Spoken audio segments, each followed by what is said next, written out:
I'm not late. Just waiting for... Hello? Okay, now let's try it. Say, I'm not late. I was waiting for YouTube to load. So, hello, hello, hello, hello. Alright. Hopefully I am being seen. Okay, hello. Me when the attorney is Why, paper? Why? You're not a cat last time I checked, but I really don't know technically.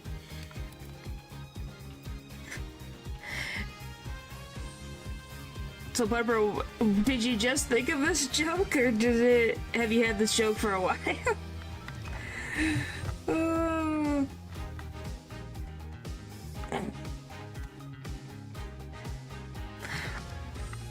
Okay, if that's what you say. That's everything. Okay. Boop, boop, boop, boop. There we go.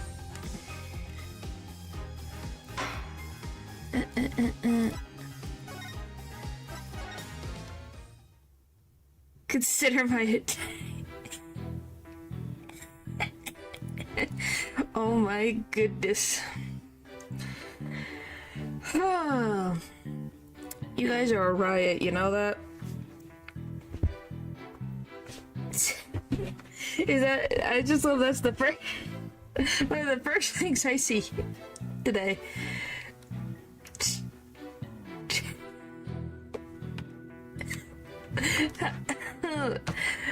Hi, natural.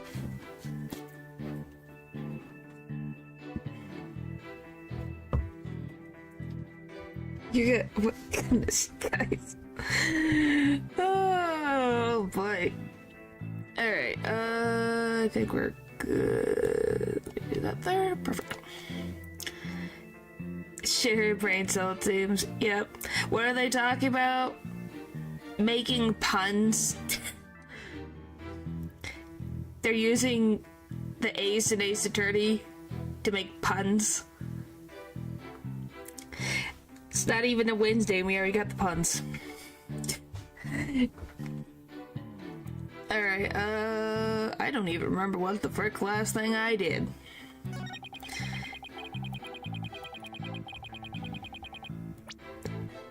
I guess you would have to ask them.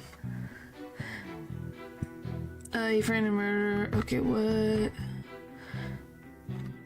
Okay, this is just that thing. Okay.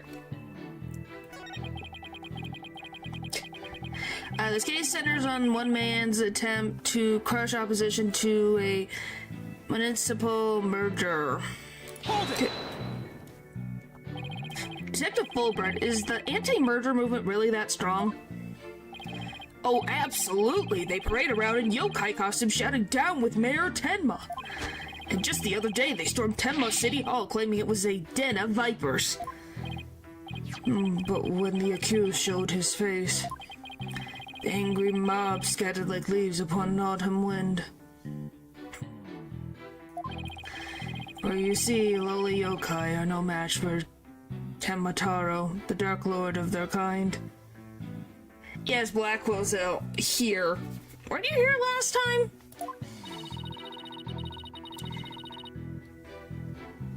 Wait, are the villagers scared of Mayor Tenma or Tenmataro? I'm confused. I think he means Mayor Tenma. It's easy to get the wrong impression about the guy.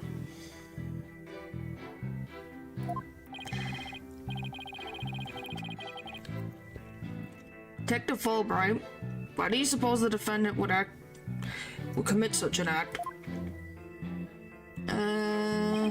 Mayor Tenma panicked when the amazing Ninetales helped embolden the protesters. You weren't? Yeah, you didn't. Then you missed his whole anime cutscene of arriving. You like Mayor Tenma? Well, that's good. He probably would be happy that you appreciate him. The amazing Ninetales, no one knows his true identity, right? That's right. And he was a lone wolf. In other words, he doesn't belong to a wrestling federation. He appeared like a shooting star, defeating one Tenma Town wrestler after another. And before anyone knew it, he was champion. Like the samurai of yore, surrounded thick with enemies, he cut them down one by one. Is that really how you would call that? But he's got a human body, so would that count? It was a complete and utter loss of face for Tenma Town Pro Wrestling. He was amazing! If there was a real superhero, it would be him! I dream of becoming a true champion of justice like him someday. I bet Detective Fulbright would be a great pro wrestler. He could even team up with Prosecutor Blackwell. Well, there's different levels, but I'm pretty sure he's on the spectrum. No, you have not, but that, maybe? He's got the emo energy. A police detective and a prisoner in chains. You know, I think people would actually pay to see that. I know I would. Yes, people of course would pay for that.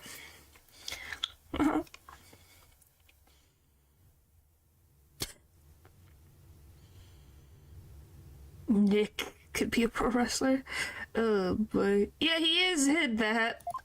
Andy. So you do understand the greatness that is the amazing Ninetales. He stoked the villagers' fears by fabricating a monster. Hold it! How can he fabricate a monster that exists? Hello, Paul, excuse me, brain. Anyway, how did he make Tenma Taro if Tenma Taro already existed in their folklore? I looked over at Lou's name when I said something. Okay? I apologized.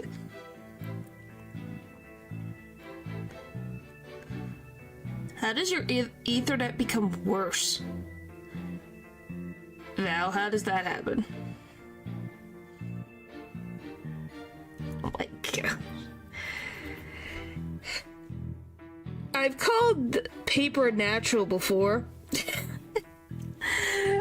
I don't know. I think my brain reads things too fast and it was like, whoops. What do you mean favoritism at its finest? What do you mean by that? It's not favoritism if it's right next to each other.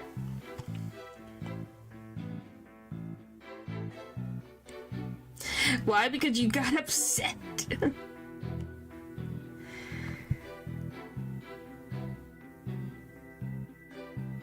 Oh my gosh. Anyway, Val, have you tried, like, resetting your internet? Because that's the next thing I would do.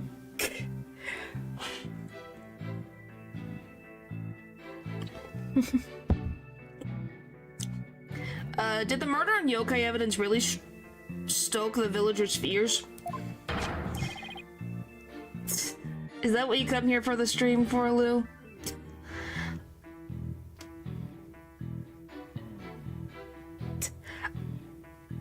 Well, speaking of, I got a present from somebody. I got a little, someone got me a little, Lucifer YouTube's figure. It's one of my first ever figures. No, I don't have a boyfriend. That would be nice. But that's not happened in 800 something years. It's probably not gonna happen anytime soon.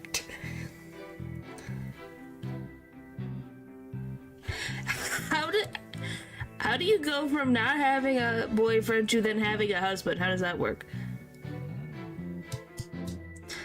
Unplugged it, and then I think it works normal. It might just be my head, I guess. Maybe you're just very tired. But yeah. Here, you probably can hear it. Yep, not even once. But yeah.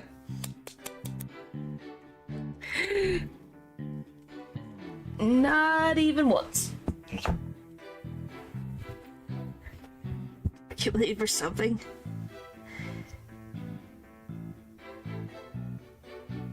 I'm not disappointed, I'm just telling you. That's just not how it is. But yeah, I got I think it's the only figure I have. Yeah, technically it's the only figure I have. And of course it's freaking, he's big-headed.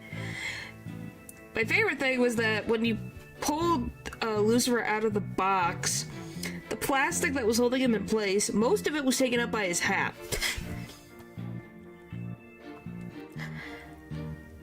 No, it's more of 800 years just living.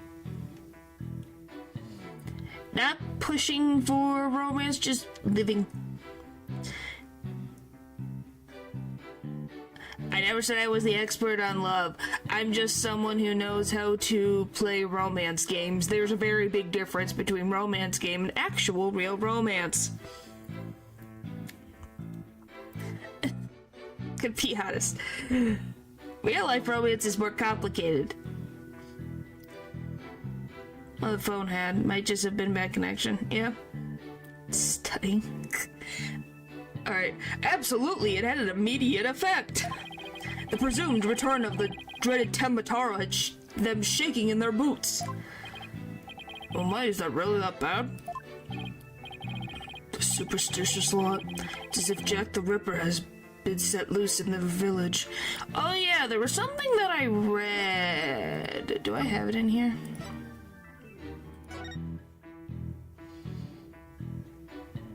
No, it doesn't have it. I wanted to say this because when I was doing something, I learned a fun fact.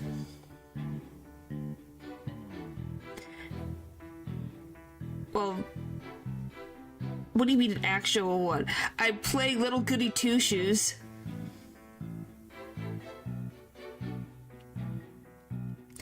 That counts. And then Persona 5 has that. Oh, yeah, the fun fact. So, obviously, Dual Destinies existed before it became part of Apollo Justice Trilogy with updated things. So, at some point during this chapter, I think it's a program, it was about Sherlock Holmes. Now it's about Herlock Sholmes. In this version, because it's updated, because a certain little detective now exists in the Ace Attorney universe, so he gets mentioned. I thought you guys would like to know that he actually gets apparently referenced in this episode. I thought that was cool. It's like, oh, yes, he gets mentioned. It was at first Sherlock Holmes, and then they changed it to Herlock. I'm pretty sure Phoenix mentioned. Yeah, they changed it also to Herlock. I'm pretty sure they changed that as well. Since we now know Herlock exists, Sherlock does not come up. Maybe he gets referenced, but not as much now as Herlock. Which I think that's a pretty cool thing. Because they could get the copyright or whatever. You don't have to worry about... What do you mean copyright? They don't have to worry about the copyright. Sherlock Holmes has no copyright. Anyway, the mere thought of that demon looking about is enough to spark a mass exodus. You love that retcon, see? Yes, Sherlock Holmes is. The character of Sherlock Holmes is in the public domain. It just depends on if you're talking about, like, oh, the what was it? The CW or whatever, their version is not, but the character is. Anything, the original source material is in the public domain.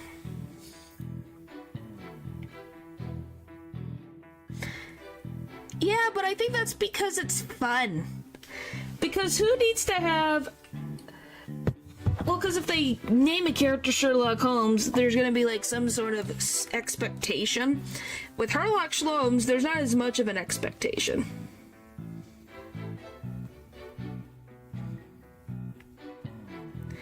I don't know how that would work, because, it's over... I don't even know when those books came out. They came out more than 100 years ago, so... it's in the public domain.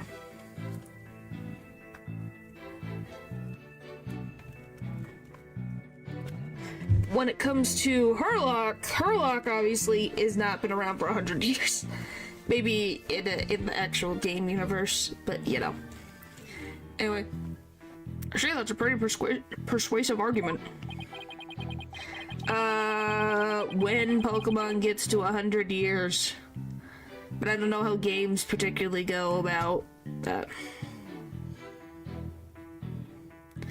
I guess, I don't know. Pupper did it, so I assume so. The mere thought of his honor buying into the Simon the Psycho Slasher's words makes me want to spark my own exodus out of the courtroom right about now.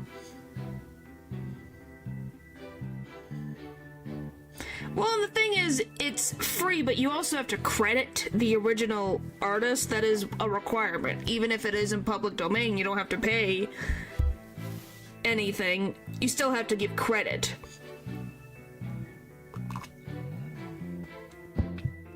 To, the original author. That is always a requirement. No matter how many years go by, you have to say, these characters were based on the story of blah blah blah blah blah. You want to make a truly cinematic universe, but yeah, that's how they work. You still have to credit, because even if you look at the Disney movies, all of them with stuff that was in the public domain says based on the story by, and that shows the original author. Yes, natural. So you see, there could be only one reason why anyone would plant those feathers in tracks. He planted make it look like a yokai was the killer.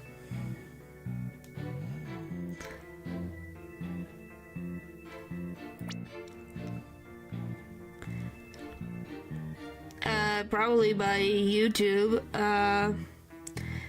Yeah.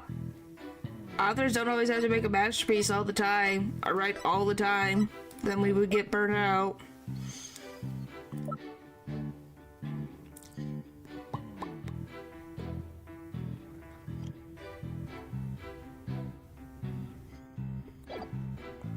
Hold it! Alright. But it doesn't add up.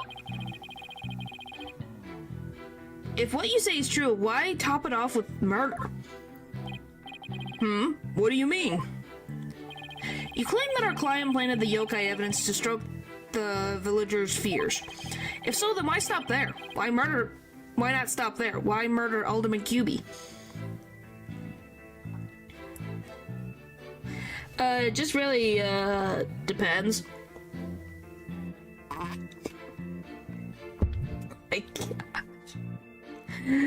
Why are that the think of all the things that you say? Oh goodness.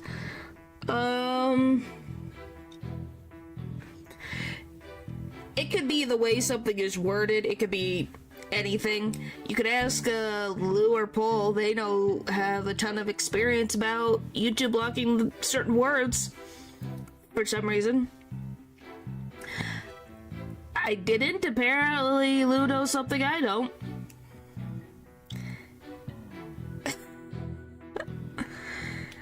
Oh boy.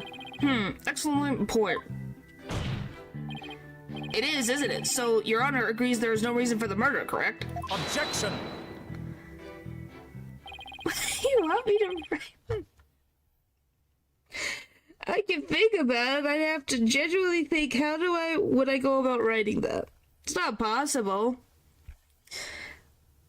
Perhaps the killing was a spur of the moment. You're saying it wasn't premeditated?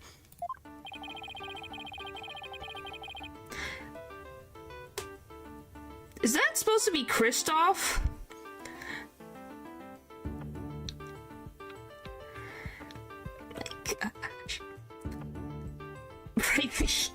Oh my gosh. So does that mean next week you guys are like, oh, can we just have a stream and watch Ren write a story? Is that what you guys want? Is that what chat wants? What is with those? Okay then, golly. Holy moly.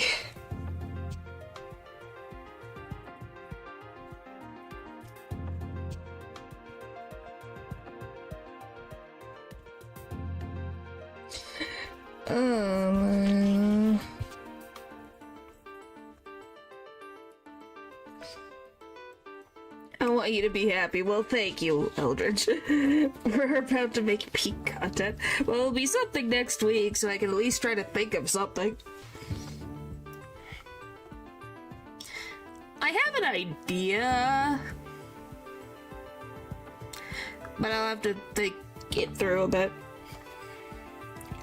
So I guess you guys can see what my writing process is. Goodness. I just love the fact that this is what it's gonna be, is me writing a story about Edgeworth and Phoenix. Oh boy, what does the world come to? I guess I could write that too. Why do you want Kristoff? Is it, speaking of,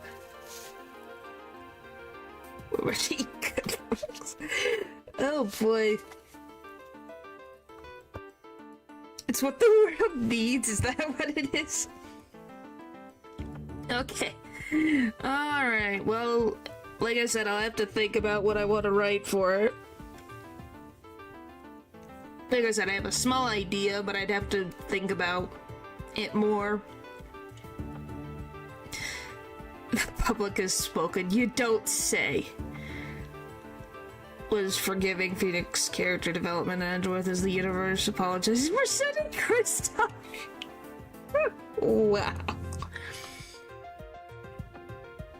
Oh boy. From the outlet, I have no intention of paying heed to any of your babble. Why is that? What is happening? Goodness.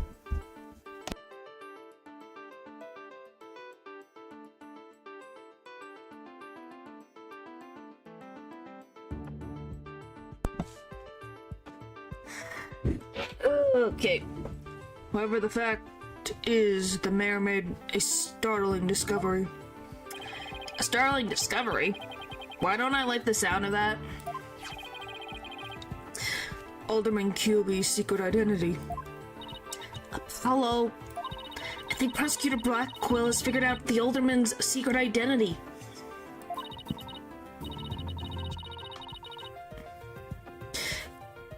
I have no idea, Eldridge. I have no idea.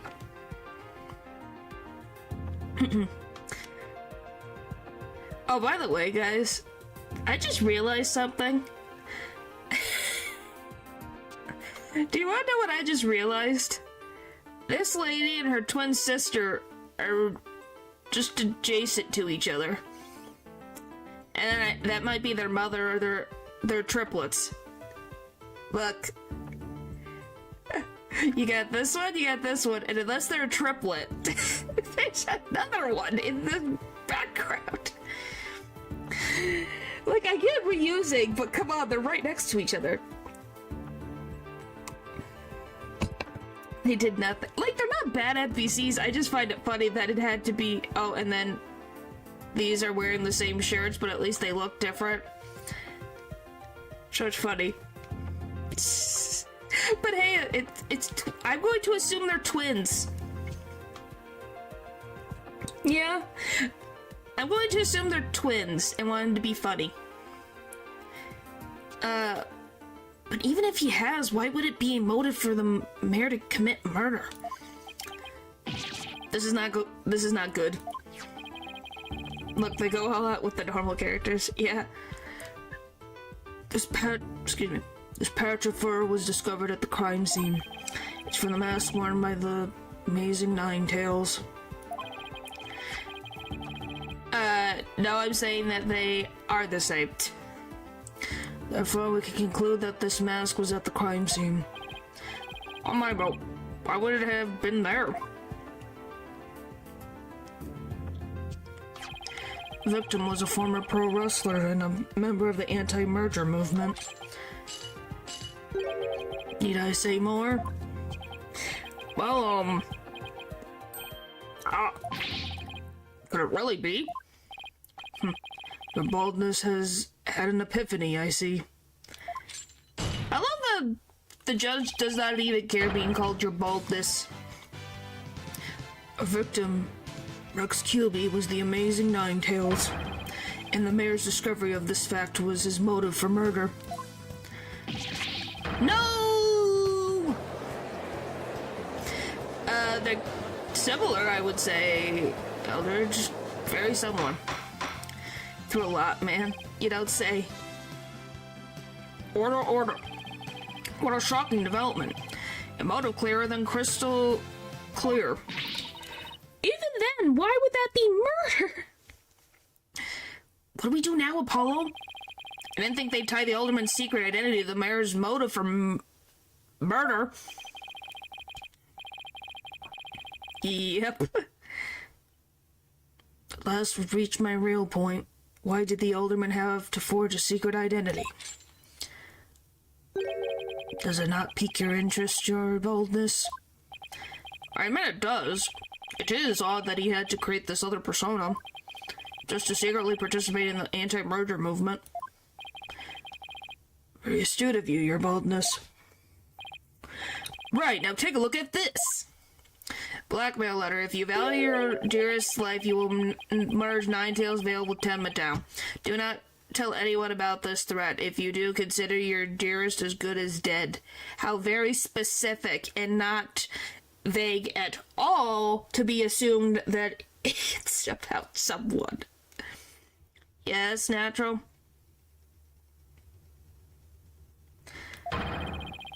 This blackmail letter was found in Alderman Kilby's pocket.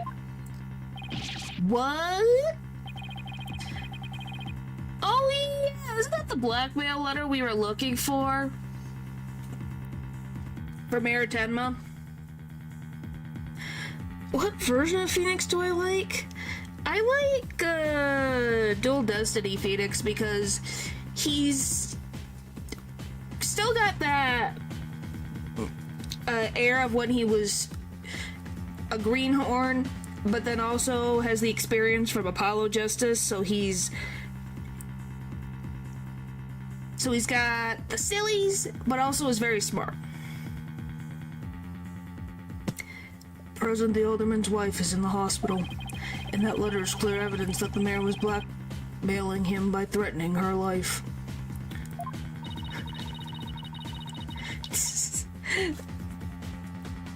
I don't know why you're laughing, Natural. I think this is not the first time we have heard this opinion. Wait, didn't the blackmail letter sent to Mayor Tenma go missing? Right after the alderman's murder? You think maybe the killer took the letter from the mayor after the murder? And planted it into the alderman's pocket? But why? You kind of just go, why? It's possible, but we don't have any proof that that's what happened. Talk about being up the creek without a paddle.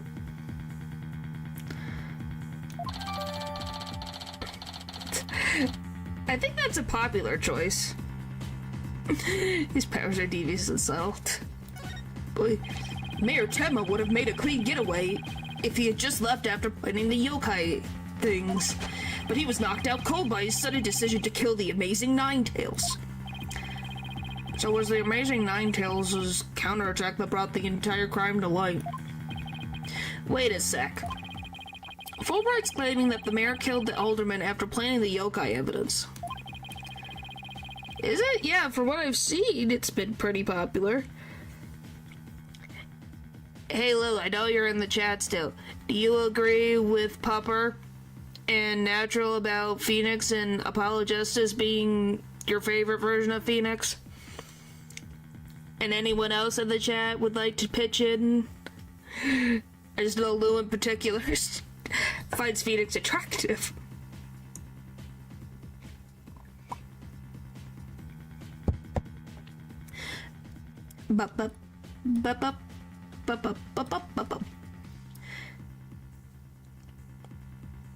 Okay, that's not what I... What in the world? Okay, Pupper, that's a little far. Let's roll that back. I thought you did.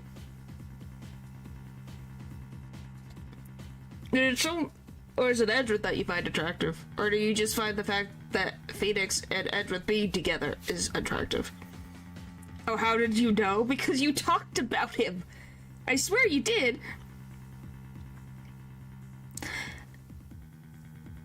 Naturally, I'm not even going to comment on that. Still stuck on the traumatic event. Okay. Are you talking about in the game or something else? Is that in this game better? Ah. And that the mayor was knocked out cold immediately after that?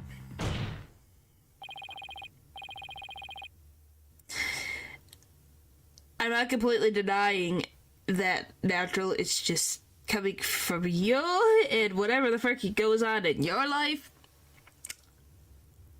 I don't even know if I want to say anymore. Detective Fulbright, please add your previous statement to your testimony. Internet thing.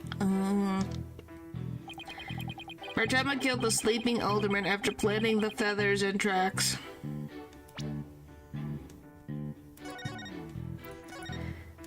Yeah, don't worry about it, Pupper. Just enjoy the game. Just enjoy the game. Let's see.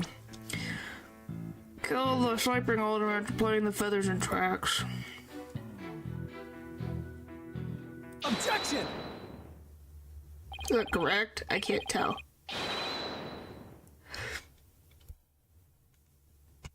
Oh my gosh, stop. Detective Fulbright, your sense of justice is anything but fair. What's this? You dare question my justice again?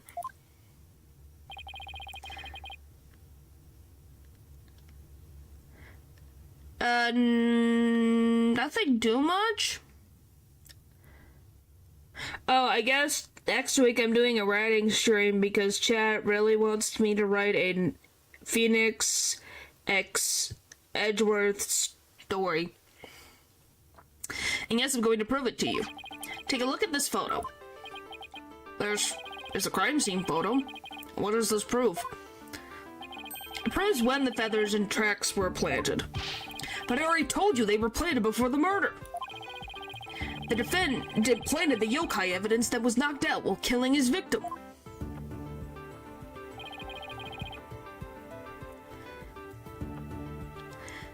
But that would be impossible. If you look right here, it's clear when the feathers and tracks were left at the scene.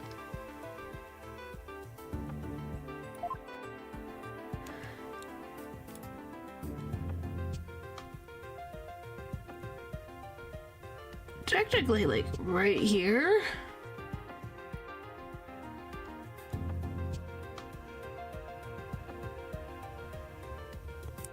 Take that! Alright, you just pointed the okay feathers and tracks, Mr. Justice. Yeah, see how the feathers are on top of the blood, and the tracks are made in blood? In other words, yokai evidence could have only resulted after the murder.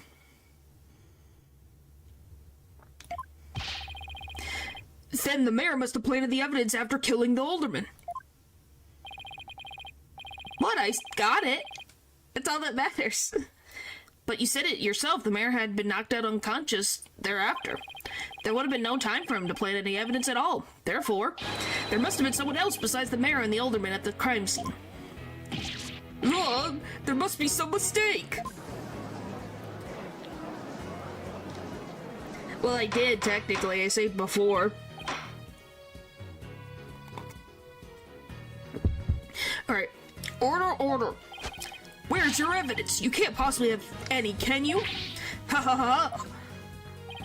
Evidence? Oh, I have evidence. In fact, I have an eyewitness testimony for you. You do? But how? Was my vantage sense of justice really just half-baked? He's taking this really hard. You don't say. Mr. Justice? What is this testimony regarding a third party that you claim to have? I have it right here, Your Honor. It's the sworn testimony of Mr. Tenma's daughter. The witness, Jinxie Tenma, saw a yokai in the hallway after stumbling upon the scene. It was... Oh my goodness, hang on.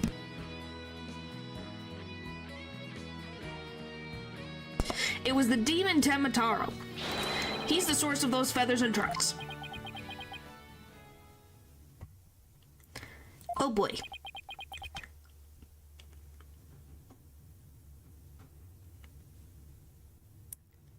I don't know if there is anything else that I could think of.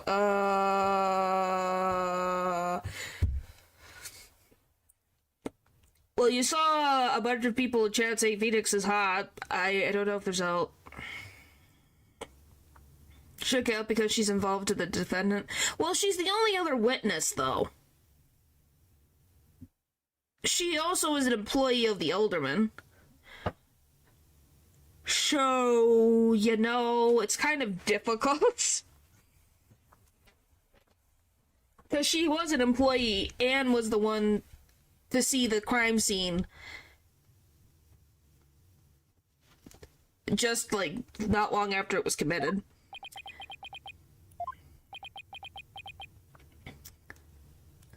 You're doing great there, buddy. Doing really great. Everyone's on your side.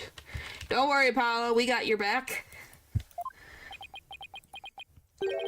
Will somebody please say something? The defense will explain to the court exactly what he means. You dare to mock this court of justice itself? You're unfit to bear your name, boy. Oh boy. Your boldness, it appears... Excuse me. Your boldness, it appears our defense attorney here is delirious from exhaustion.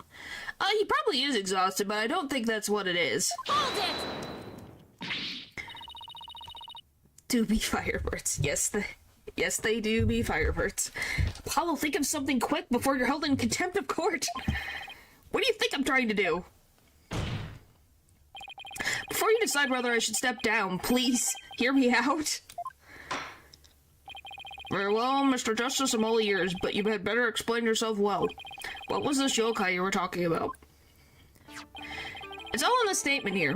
Jinxie Tenma asserts that she saw Tenma Taro. After she discovered the crime scene and called the police, she came around a corner in the hall, and it was around here that she saw Tenma Taro fleeing towards the foyer. The defense asserts that whoever was impersonating this monster is the one who left those feathers and tracks behind intentionally or otherwise. What? How incredibly unjust! Why haven't I heard about this before? Because you never asked. Defense just proves there was someone else. So the mayor isn't the killer? Was it all set up? The prosecutor is a convicted felon after all.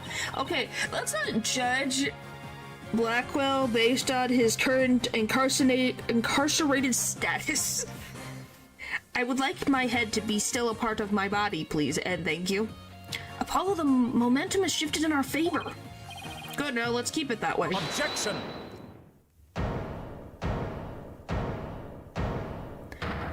He's back. Just to win the case. Yeah, but don't you want Apollo to still have his head connected to his body because this certain individual could definitely slice off his head if he really so chose? Little do you realize that though you are in the midst of a fray, your sword is broken. What do you mean, meh? What do you mean, meh? My sword? I didn't know I had one to break. Are you implying there's a problem with my claim? What the frick? Wow, you guys. Sending Apollo to the birds. Welcome back. Consider this, if that yokai impersonator had indeed fled towards the foyer. That fool in that fob would have seen him. I don't think I've ever heard someone be called the fob.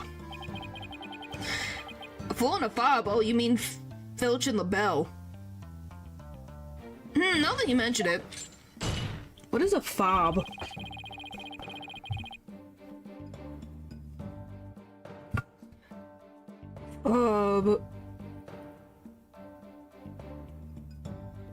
A man who is concerned with his clothes and appearance in an affected in an excessive way. A dandy. Yeah, that is accurate for LaBelle. Wow, I have never heard of that before.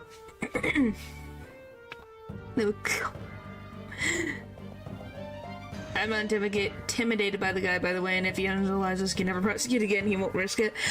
He's already imprisoned, and they're still letting him prosecute. And do you know what the crime was that he was arrested on? Murder. So I don't think it matters. And that's 2 strikes and you're out, or 3 strikes you're out on murder account. But who knows? Both Phineas Filch and Florent LaBelle were in the foyer at the time. But they haven't stated that they saw a yokai, have they? Do you ever consider that yokai was but a figment of a scared little girl's imagination?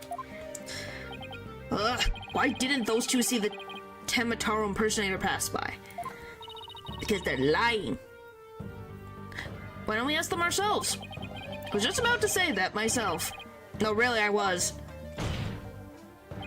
The defense would like to call Mr. Phineas Filch, caretaker of QB Manor, to the stand.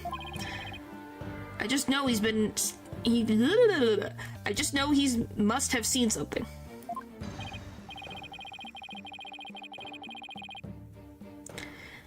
I don't know. I just know that's what they assume. I'm assuming there's more nuanced to the whole reason why he got incarcerated in the murder, but I'm just going off what we know right now. Yep. Ace Attorney at its finest. Lets the prosecutors get away with literal murder, but the defense can't do any of that. I suppose we can't ignore the fact that the little girl believes she saw a monster. Logical? Yep. I trust you have no objections to Mr. Justice's request, Mr. Prosecutor Blackwell. I understand that Mr. Filch is enjoying a nap out in the lobby. Filch, you're really taking a nap in the lobby. I knew that Tanuki was a rare find, but when we captured him, I didn't think he'd end up a witness. Do with him as you will. Did he just say captured? No, wait. I don't want to know.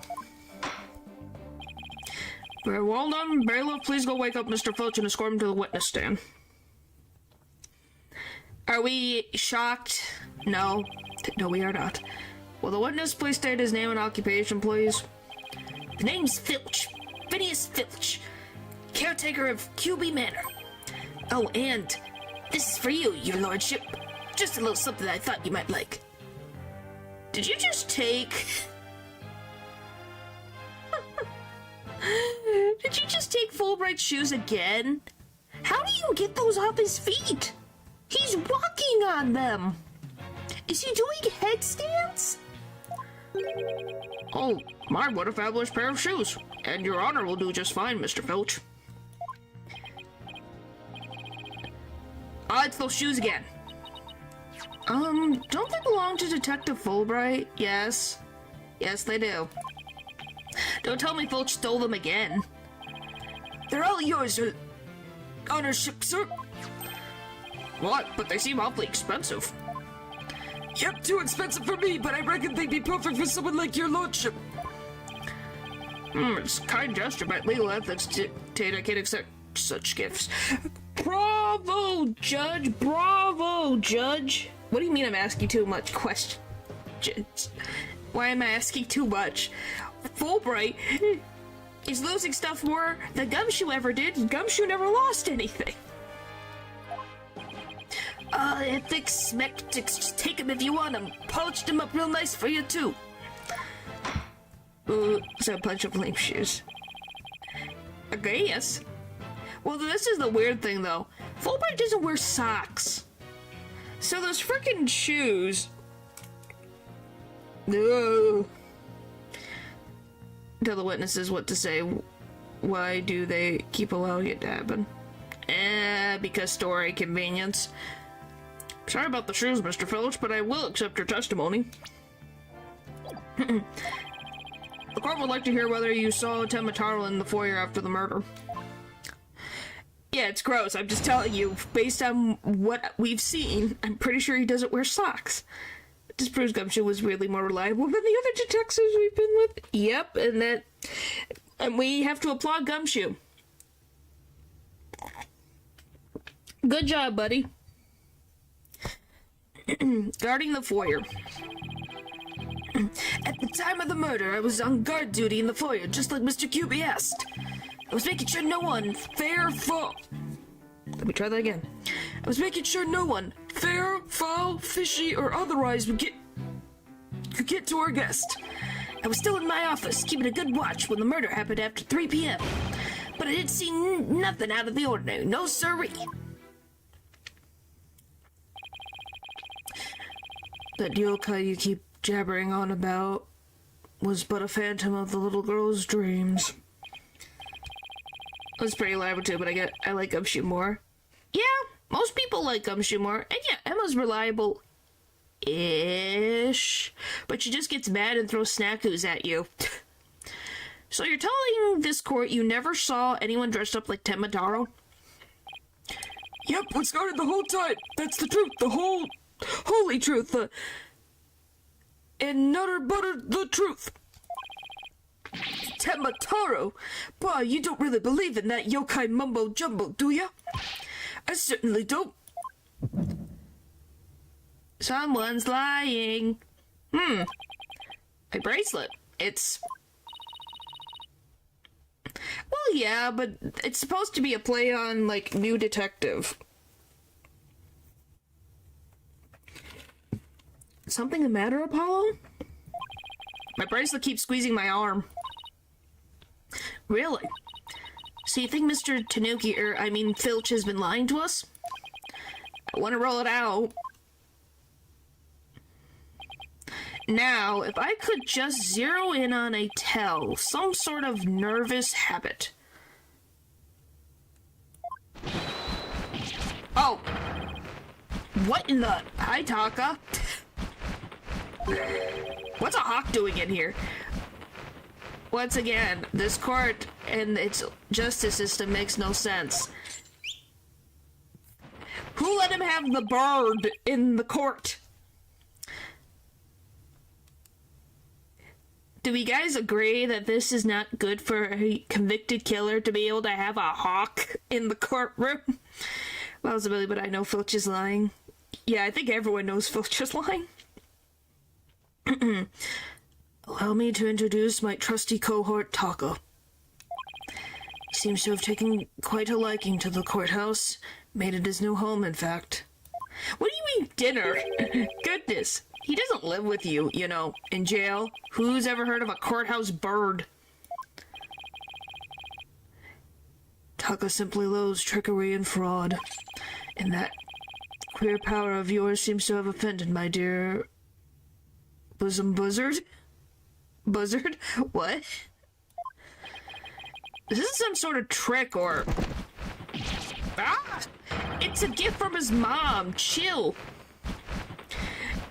I don't know if Jotaro has a pet hawk. Journey around pressures will do anything but win a case. Yeah. I won't be able to squat like this. What the heck is going on around here? Run for the hills! No pets or animals allowed in the courtroom.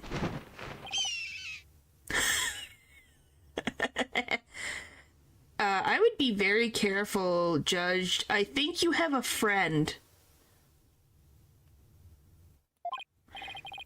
Somebody help. Oh, he's merely having a bit of sport. He won't harm you, save when truly famished.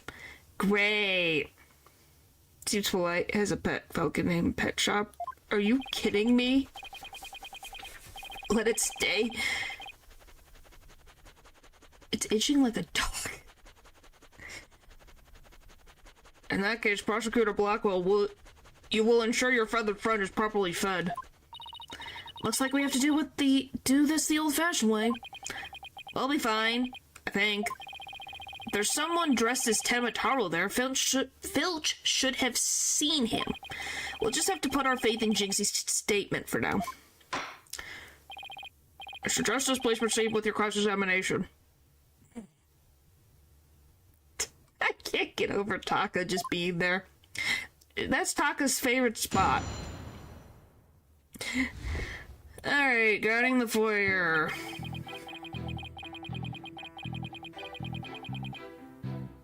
Hold it! Mr. Filch, why did Alderman QB have you handle guard duty? Cause he trusts me. I am the Manus caretaker after all. Into whatever the hawk lands on. By the way, it's currently rating the man's scalp. I don't know if it's on his head or if it's on the back of his robes. Are doing the most. I think it's like on like his collar on the back because it's not right on top of his head. That's the one thing. So you took said guard duty seriously? Let me tell you something about me. Alright, so who cares?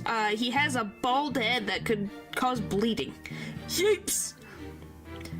Called Mr. Justice, you could say the prosecutor's on the side of Mr. Justice, huh?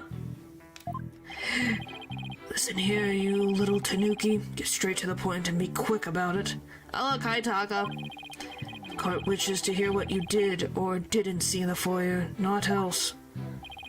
Yes, of course! Right away, sir! Blackwell's got him completely under his thumb. Like I said, I was guarding the foyer entrance that day.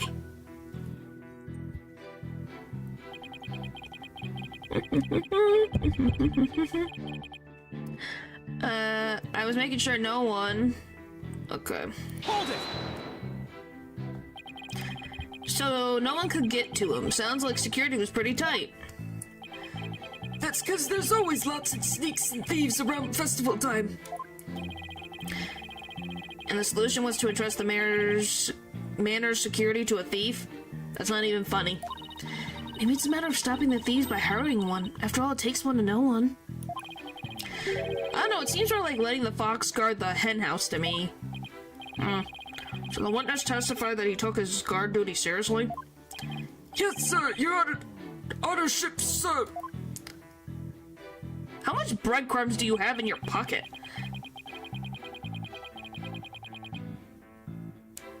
Let me see, when did the murder even take place? Do we even have an autopsy? We have an autopsy? We do. Stabbed to death just around 3:20 p.m. Okay. I was like, do we even have autopsy? We do. Do you really keep an eye on the foyer the entire time?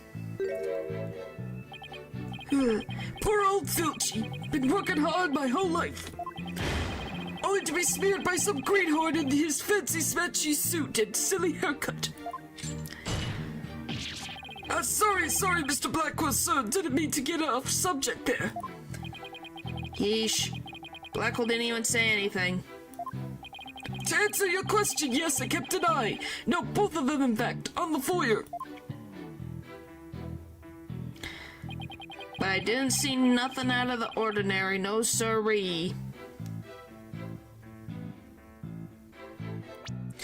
Anything weird?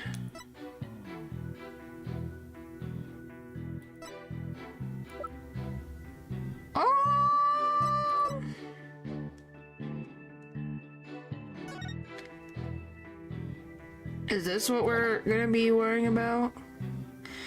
Timid Town Pro Wrestling, Howling Wolf vs. Pretty Boy Vampire. I still love that that's the thing. I think it's gonna be this one.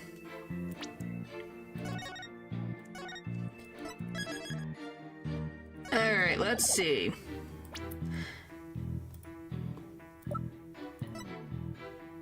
Objection! Okay, that should be good. Don't lie to the court like that, Mr. Filch. Hey, it ain't right to bushwhack a fella like that. Unfortunately for you, I have evidence that proves you're lying. If you look at this TV listing here, you'll see that at the time of the crime, there was a pro wrestling match scheduled. Something you'd never miss. Huh. I didn't watch that one. No, sorry. I was doing my job like I was supposed to. This guy doesn't know when to give up. Mr. Filch, someone even circled the match. It was you, right? Yipes. For me, I remember... It was a long time ago, like years ago. I watched someone do, a fan-dub project of most of the Ace Attorney series. So I've seen this game up to case 3, not all the way through case 3, but I've seen case 1 and 2. So it's been a long time. So I remember small little bits and pieces. Won't help me win the case all the time, but I remember it. Not only that, you even told me you watched it. You said, and I quote, "It was a complete disaster." So, do you admit to slacking off? You can't trick me with your Rudy Poo lawyer talk. I'm one of the professional types too. I could do double duty watching TV in the foyer at the same time. Yeah, with your back turned. The only thing Filch can claim to be professional of is professional thief. Mr. Justice, you would have this court believe the witness was slacking off? Yes. That's correct. He claims to have been watching TV and the foyer at the same time, but that's nothing but a bald-faced lie.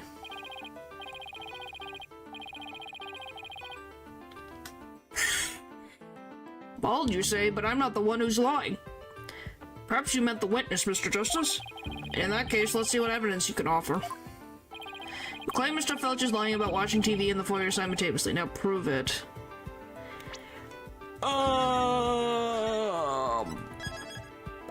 How do I prove that? Probably this, right? Take that! Please take a look at the direction the TV is facing in the diagram. Is he not balding? I thought he was bald. Like, he just got this hat, so he might be bald.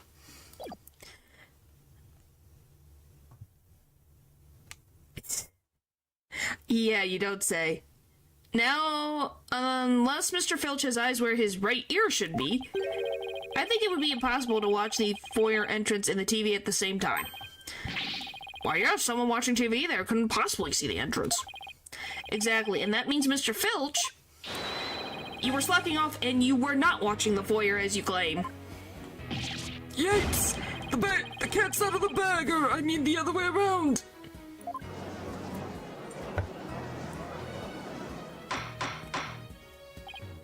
He's a lot shorter than I expected.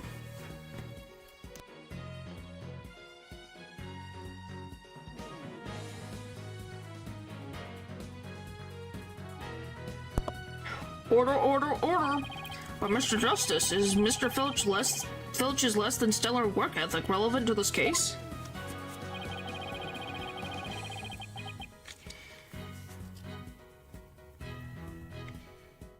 Who, me? Or are you talking to Pupper? It's very relevant because while he was slacking off watching TV, there really could have been a Temataro impersonator in the foyer. Objection! What now? Granted, this Tanuki was lax in his duties, but he still had the foyer entrance covered. What are you talking about? No, I said he was smaller than I thought because he is standing on a box. I don't need a box to properly stand in front of the witness stand. At least I don't think so. I've never been in front of a witness stand. This. I'm not a mind reader. Auditory sense. His eyes may have been slacking off, but his ears were still hard at work. Right, Tanuki? They what? I mean, yes. Yes, they were. But you already admitted to slacking off. Now you say you weren't? My eyes might be lazy, but my ears ain't. I would have hurt anyone in the foyer. You see the foyer's floor and stairway get all creaky and squeaky when someone walks on them. Creak, creak, creak. Loud enough to wake the dead, I reckon. So you're saying you didn't hear anybody walk by?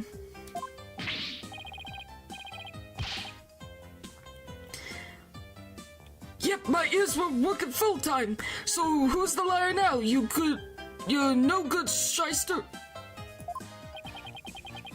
Lying thief calling me a shyster. This has to be a low point of my fledgling career. Gotta hand it to you, Mr. Blackwell, sir. You really are something else. I mean, you don't miss a thing, and the bags under your eyes, they're darker than mine. Fair warning, Mr. Filch. Taka is particularly fond of Tanuki. Should you lie to this court again, you may suddenly find yourself on the menu. Yipes! Please don't eat me, Mr. Taka, sir. I think that's illegal. The witness will henceforth testify truthfully until under penalties of painful bird attacks. And with that in mind, the court requests that the witness revise his testimony accordingly. Yeah, is that even legal? Isn't that a blackmail or a threat? Ears working overtime. It's true, I was watching a pro wrestling match on the office TV. My eyes might have been slacking off, but my ears, they were working overtime. The floor, there's all creaky squeaky like. No way I would have missed someone walk by. You see, there was no Temataro in the foyer. Oh boy. Superstition is the religion of feeble minds. Understand? Simple, rational explanation is best. Forget yokai, demons, and such. Must use common sense, for lacking that, our entire world would be but upside down. Be less of a mess? Would it be less of a mess? I have no frickin' idea. Says the convicted prosecutor, who's totally a sign of the end of times for the legal world. They're allowed to be normal in the Ace Attorney universe? Yeah, they're not allowed. Why would they be allowed? We literally we literally cross-examined a parrot before.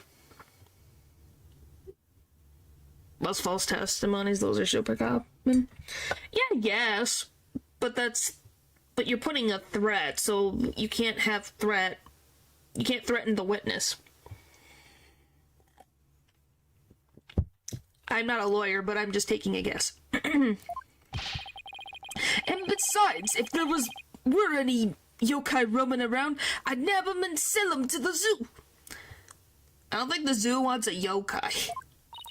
I wonder whether Jinxie was just seeing things. We do that already with prison time. That's not really a threat, that's just a consequence of your actions.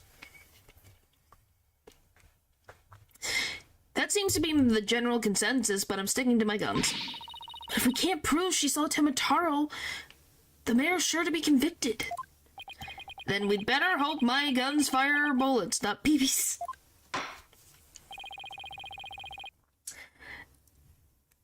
That make the brunt consequences of their lies. But then how would you know that they're lying unless you can prove it? Needs to be doing the most. The defense needs to deal with the most difficult witnesses. The witnesses need to commit perjury, and the judge needs to be absolutely unhelpful. Yep. The defense may cross-examine the witness. Yep, that's how Ace Attorney works. Alright, true. My eyes might have been slacking off, but my ears... Okay, the floor, there's all... Let's try this. Hold it! Wasn't so bad as a strong statement. Okay, at least you didn't forget about that, you know. A little bit of a big issue, not a tiny issue. Right up incompetent. Yeah. So you have pretty good ears, Mr. Filch. As good as they come, I'd say. Ain't nothing to hear a creaky floor. Lot of aura, though.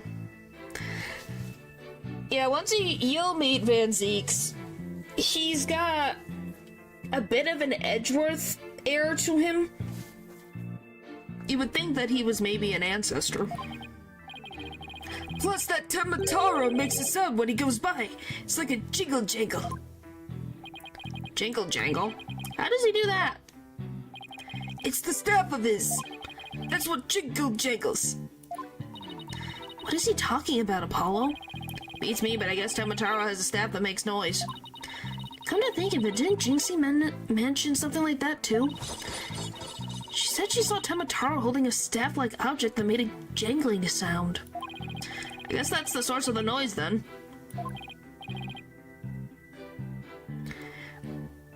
Why don't you like him if you have... Well, if you're talking about the thing, you'll see what's going on. He grew on me. Well then, Paul, how do you feel about Christoph Gavin? Did he grow on you too? Well, Mr. Justice? Mr. Filch says Tamataro's jingle jangles... Yes, very important, please.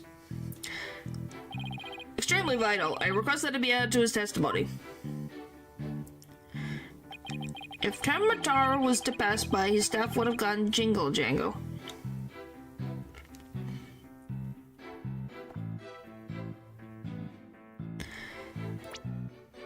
Now, why did that... Well, I don't say if it's spoilers, because I don't want to know. What's the ahem? I'll say before YouTube censored me. Ah. So Tamataro's staff makes a distinctive sound? No. Now, why did he not grow on you? What is the difference between him and Christoph? Yep, like a jiggle and a jangle.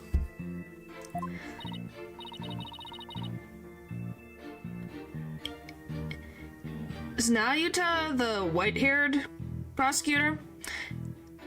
I was saying something about him in a ditch. Now, why in the world would you want that to happen?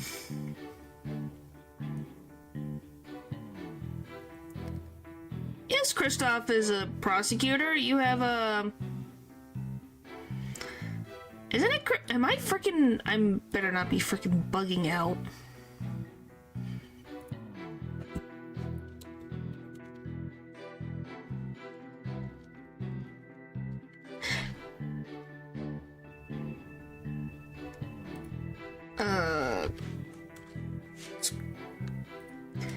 Am I confusing the two?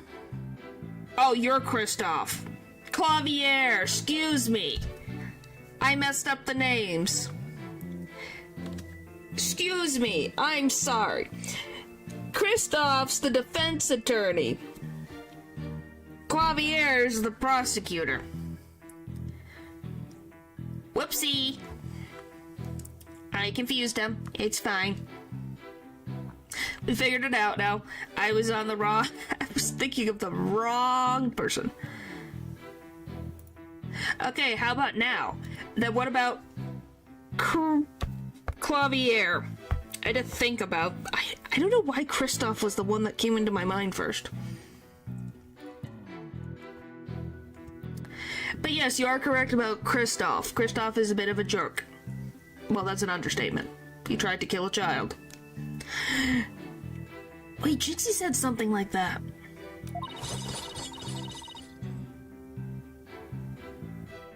Brother energy? Yeah. Something about Temitaro making a jangly sound.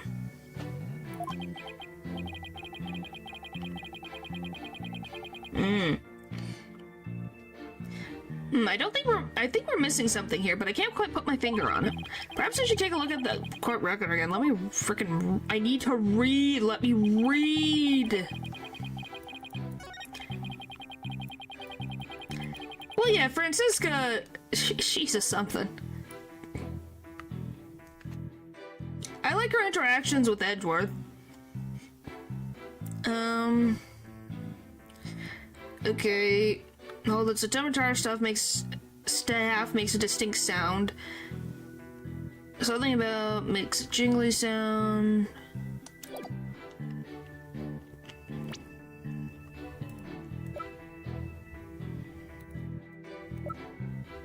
Oh, would it be this? The sole document showing what Temitaro looks like. It seems those who foolishly choose to depict the demon are cursed. Objection! Okay. There we go. Temitaro's staff would make a jangly sound, you say. Well, I'm going to say that your story doesn't add up. Is there something the defense would like to share with the court? Mr. Filch, you say that you didn't see Temitaro on the day of the incident. Why then did you assume just now that Temitaro would be holding a staff? Huh? You see, the Temitaro Jinxie saw held a staff in his hands, and she described it sound just like you did, as a kind of jangly sound. Yeah, I was like, I got it right, haha. Yeah, so he was holding a staff. What's your point? Objection! That's not how he's typically depicted, or the only way he's been depicted is without one. The point is that Temitaro doesn't use a staff, not normally. What you talking about? You see, this is the only known document depicting Temitaro. Is there a staff in that picture, Mr. Filch? You're right, there's no staff, not even a cane or even a walking stick.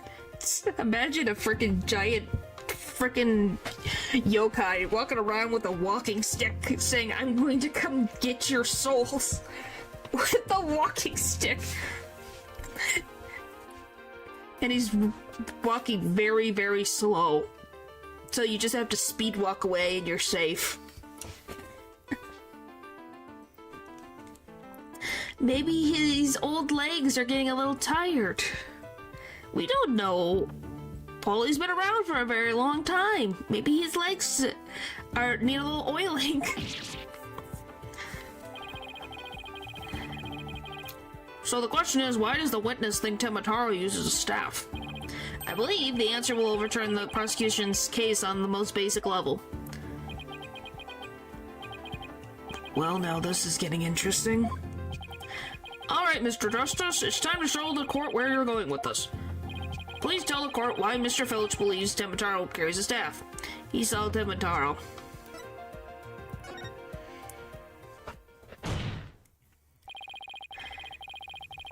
I think you would have more experience than I do, Paul, with a walking stick. I just think that would be funny. Mr. Filch actually saw Temitaro right after the crime occurred. That's the only way you could have possibly know about the staff. Busted again! Bloody hell, you despicable little...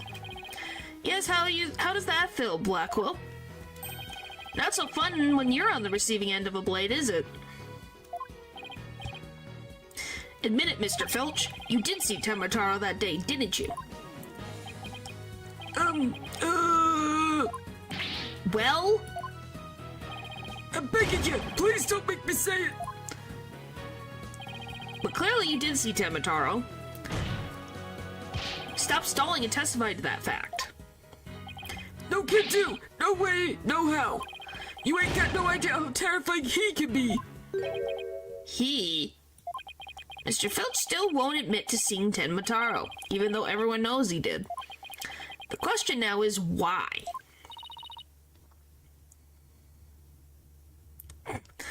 Mr. Filch is scared to death. Is that why he can't admit the truth? Come to think of it. You say you must not gaze upon Temitaro, but in the event that you do look, and then tell anyone what you saw, Temitaro will claim your soul. The French are terrifying. So you think LaBelle is terrifying?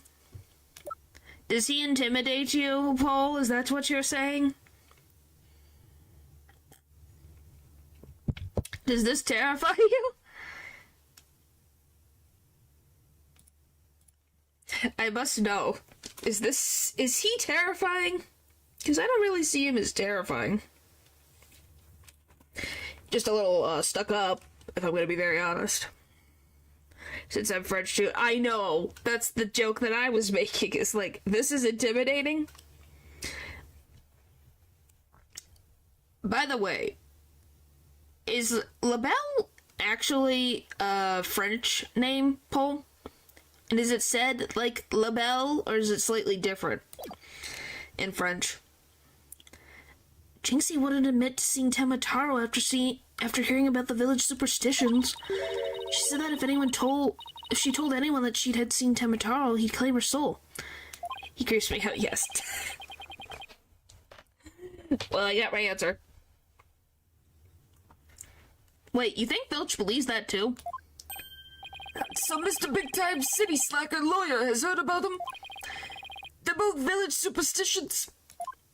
The makeup is indeed terrifying. Yeah, it can be very terrifying. Wait till you see him in frickin'... This isn't a spoiler. Well, it's not really a big deal. He changes his hair. I don't know if it's just a wig or if it's just a hair dye. But Florence LaBelle changes his hair color. Will the defense please explain what the witness is talking about? The people of Ninetails Vale believe some pretty strange things. Shadow application. And their superstitions may be the reason our witness here can't admit the truth. The truth that he really did see Temitaro. For beauty or for pretty. Ah. So what... Does the L mean anything with the apostrophe? If you have an idea? Darn straight, that's why. It's all right here. Superstitions. Do not gaze upon Temitaro. Do not tell others if you see him. Ignore the superstitions will cost you your soul. There is, however, one way to save it: your immediate departure from the village. Freeing him will bring ruin upon the village. L is used before a verb, which Belle isn't. Huh. So his name does not exist. So would that be a broken French name then? Interesting. Pupper. We literally have Paul in the chat, who is French. How would it not be a real language? So yes, very broken. Okay, I guess here's the question. What would make LaBelle's last name correct? Is there a way to change Belle to something else? Like, is there something close to Belle that fits the verb that you're talking about? Ma chérie. For some reason, I can read as... Wow. Alright then. I might not speak French, but I can take a good freaking guess what that says. Mon cher, excuse me, not mon chérie, mon cher. Sorry. Apostrophes above the frickin' E sometimes makes me think there's an I there. Anyway, ignoring the superstitions will cost you your soul. See, that's why us folks in Nine Tails Vales can't talk about seeing Temataro.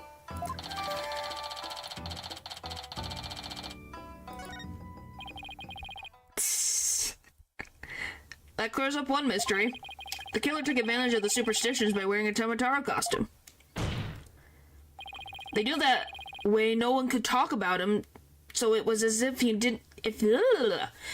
They knew that way no one could talk about him, so it was as if he never existed.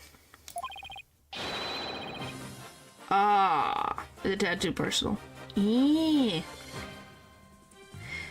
Oh, so that's only used in a more personal context? Interesting. The defense holds that this Temataro impersonator is the true killer. What? Objection! Oh, you're finally speaking? It took you forever. More intimate? Yep. Superstitions, you say? What kind of fool would actually believe such rubbish? And would that using some silly fairy tale could so easily expose the culprit?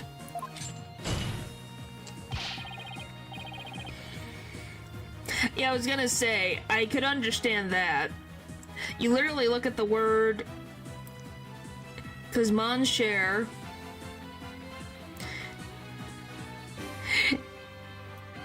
I forget what it means, but it's like talking about the person, and then you could just tell that you don't care about the opinion of someone else, just since opinion is just the English word, and then partage for some reason, and then admitter. I'm probably butchering it, sorry. But just reading that is share.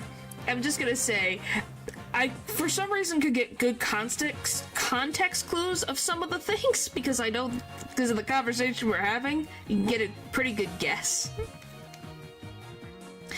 Is admitted basically. Makes sense. You'll need to come up with a more rational, common sense explanation for that. Objection! Oh boy. Your common sense seems awfully narrow-minded to me, Prosecutor Blackwell. Objection! Oh boy. Try living in my world of narrow cells, mortal danger, and dark, sleepless nights. Do you have a freaking roommate? I would be surprised they wouldn't request a different room.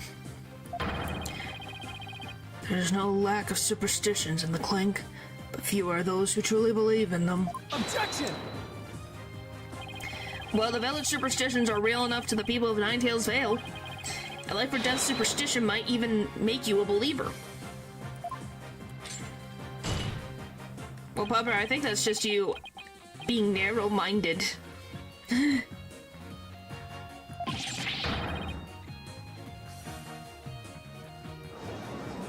I think we're kicking Blackwell's butt. Order, I say.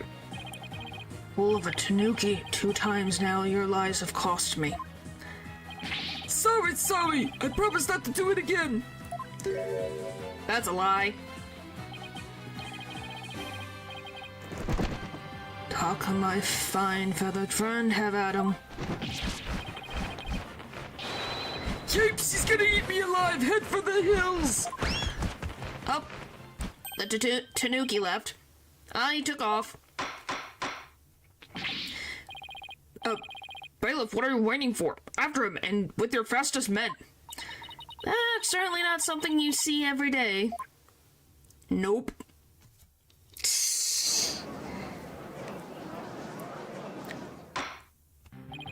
Well, it would seem a new and important fact has come to light. A third party disguised as the yokai Temataro was at the scene. And now we have 2 witnesses who can attest to that fact. Any objections, Prosecutor Blackwell?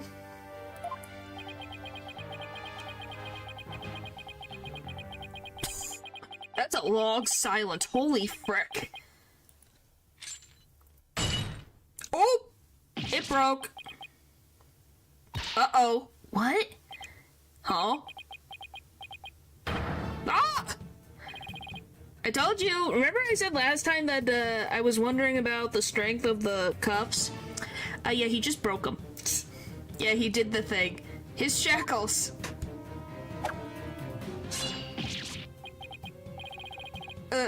I'm too young to die.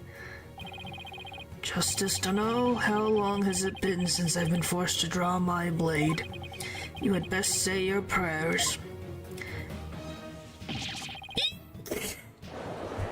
Why are you running, Judge? And why is no one helping? Hello? Is there no security here at the freaking courthouse? Detective, do something. Ha ha ha, no, have no fear, Fulbright is here.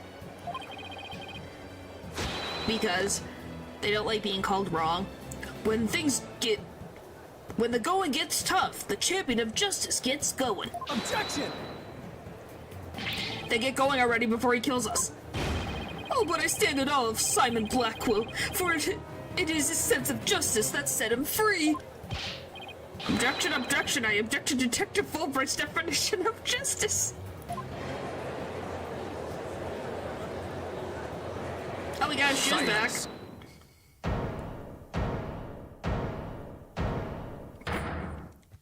I'm not in the habit of cutting down unarmed cowards.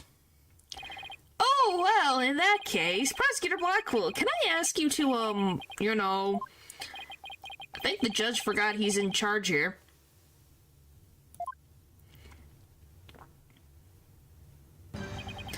So Justice to know,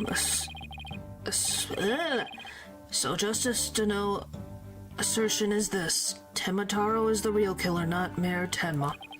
According to him, there was a yokai at the scene of the crime. Right, and that yokai, or rather whoever was impersonating him, killed Alderman Kyubi.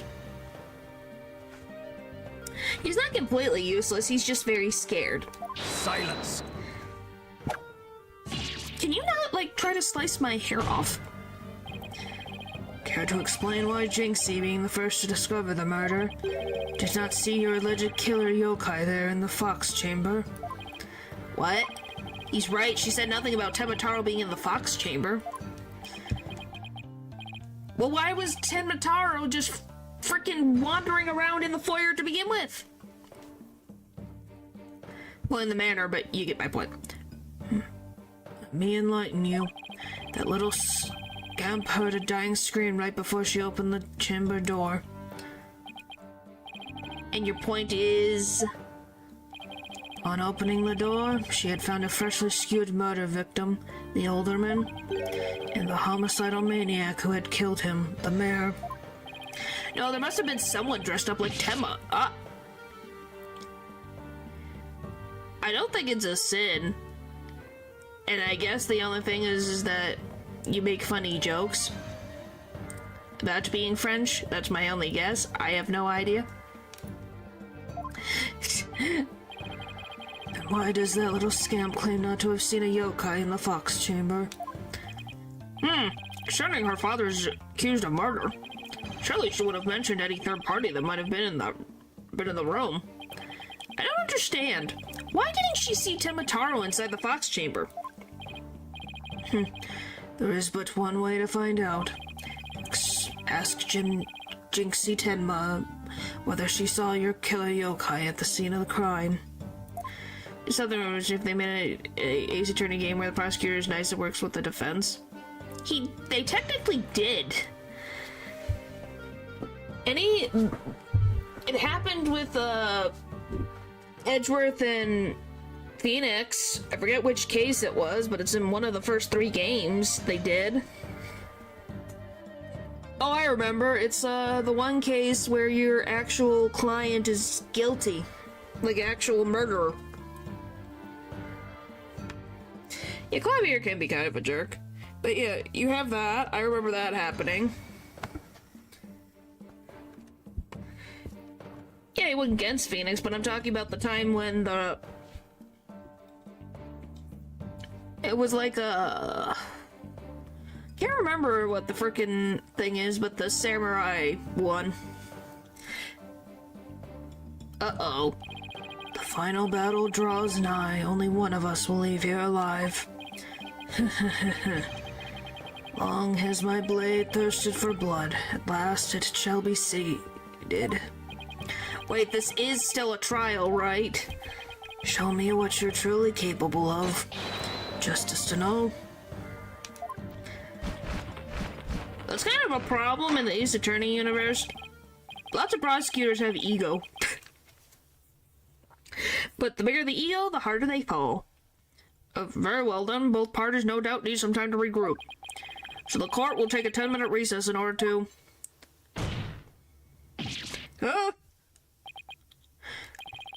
3 minutes. I'm sorry, but, a 3-minute recess? Just so, plenty of time if your destination of intent is the loo. The loo? You mean the bathroom?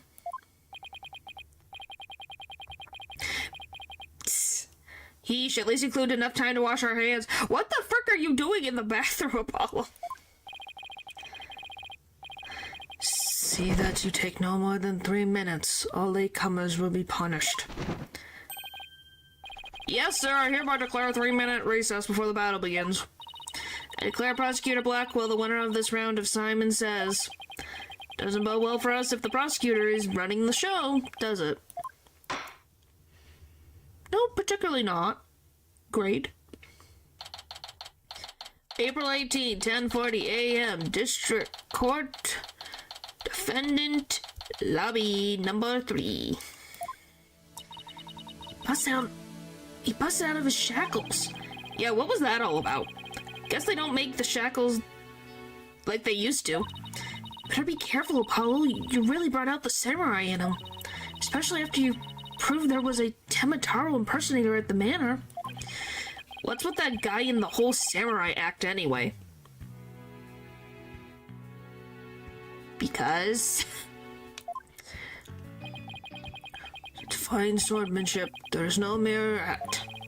Mr. Justice, it is not high time I challenge this jailhouse prosecutor to a duel. No, wait, let's save the dueling until after you've proved your innocence. I suppose it could wait till later. Does anyone remember we're conducting a trial here? The judge, maybe? I think I'm gonna go wash up. Remember what Blackwell said, Apollo? Don't be late. Please tell me you were not late. April 18, 10:43 a.m. District Court, courtroom number 4. Wow, it was exactly 3 minutes. Get washed. He'll be fine. Tema versus Blackwell death match. Well, not right now. Now then, I believe our next witness is Miss Jinxie Tenma, maid at QB Manor. I believe we can proceed now, if the witness is ready, that is. Oh, hi Jinxie. You're doing very well. Norion, leader of the 100 demons, he really does exist. Wow. This is one well-polished tray. The witness will show her face while in court, or her testimony will be admissible. Eek. What is it, my child? Be gone, Norion. Leader of the 100 demons? Oh, you think I'm a yokai? Well, I was once known as a judicial monster of sorts. Thanks. I wouldn't worry about it. Just worry about enjoying the stream. The beast of the bar, the demon of dual process, if you will. Are we the 100 demons? I don't think so. We're not causing chaos and carnage. Well, chaos is probably up there, not carnage.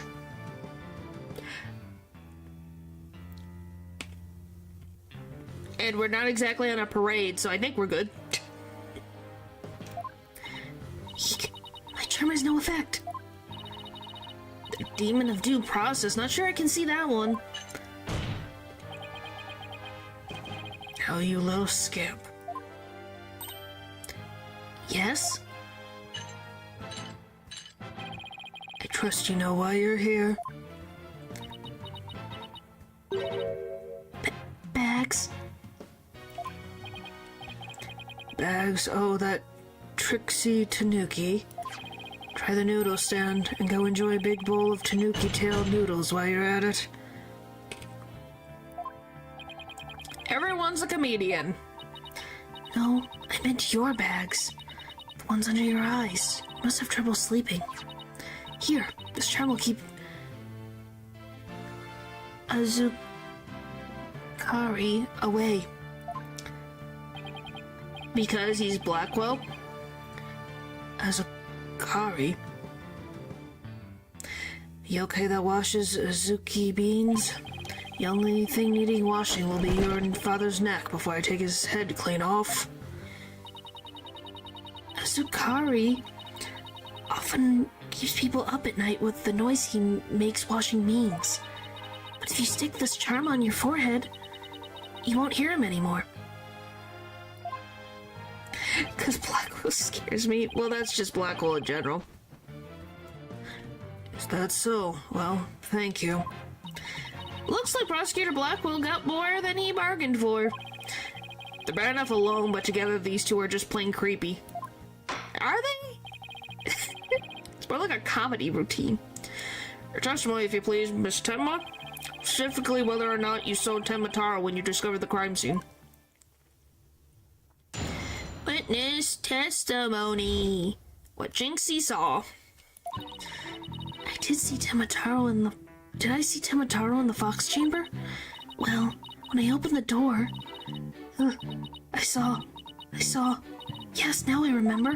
Yokai, right there in that room. That would make quite the duo, see? Yeah, Jinxie is pleasant. I'm just saying, those two freaking would bounce off each other. And I would pay to see that show. It would be very funny. So there was a yokai at the scene of the crime. Uh-huh. Lots and lots of them. Wait, more than one yokai?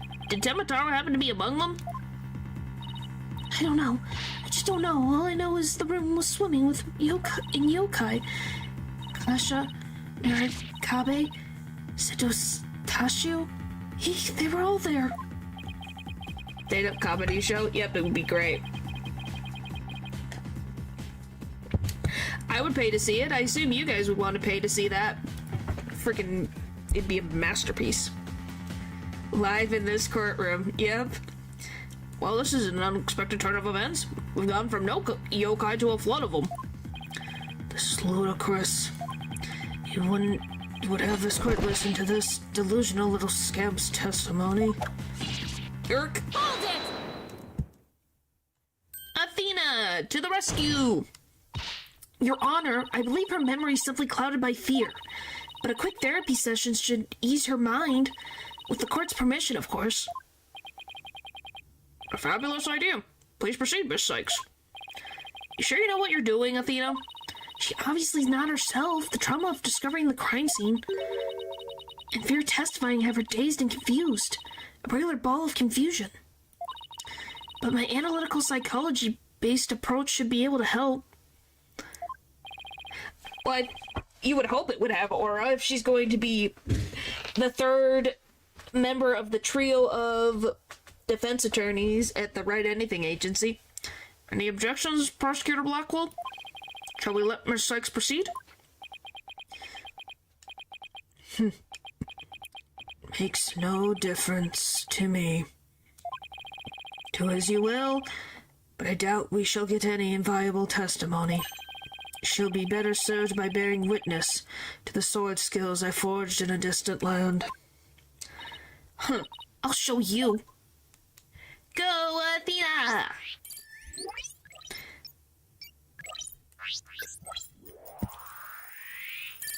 Woohoo! Oh, boy. Overwhelmed with fear.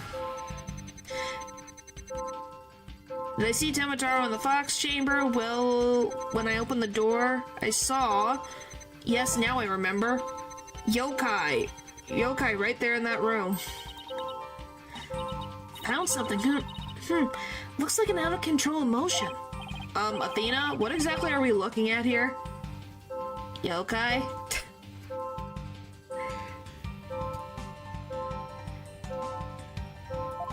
I have no idea. I'm not a therapist, nor am I a lawyer to figure out that. Oh, this is one of Widget's functions. I'm sure these are all real yokai. Yeah, there probably are real yokai, just in this instance there was no yokai in the room. Right here you can see images and emotions extracted from the witness's voice. Whoa, you mean that little thing can do all this?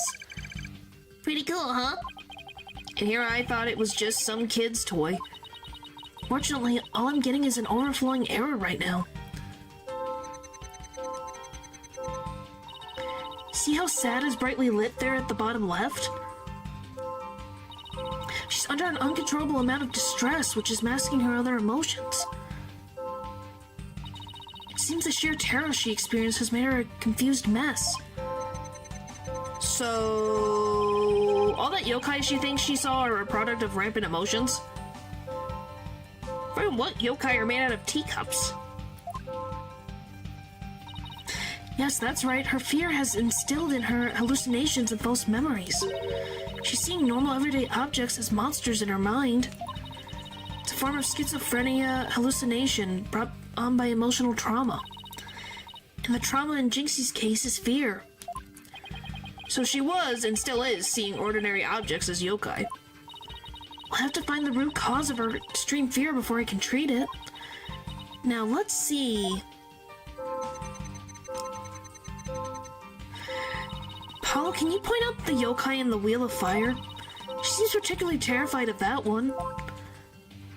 Why, because the cat's on a wheel of fire?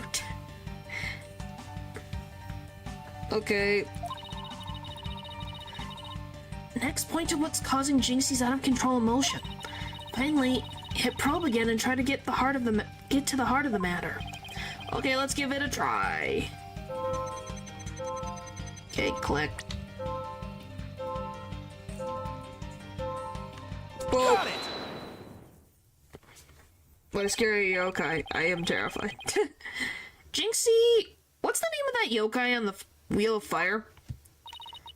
That's Keisha, a yokai that steals the bodies of the recently deceased. I bet it came to steal the Aldermans. It's almost creepy how well that fits the actual situation.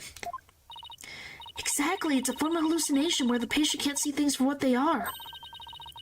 There must be something at the scene of the crime that she's mistaking for Keisha. Apollo, you need to point out what she thought was a yokai on the Wheel of Fire. I think I know the answer now. Jinxie, that wasn't a Keisha you saw. Could you have possibly mistaken this for a Keisha?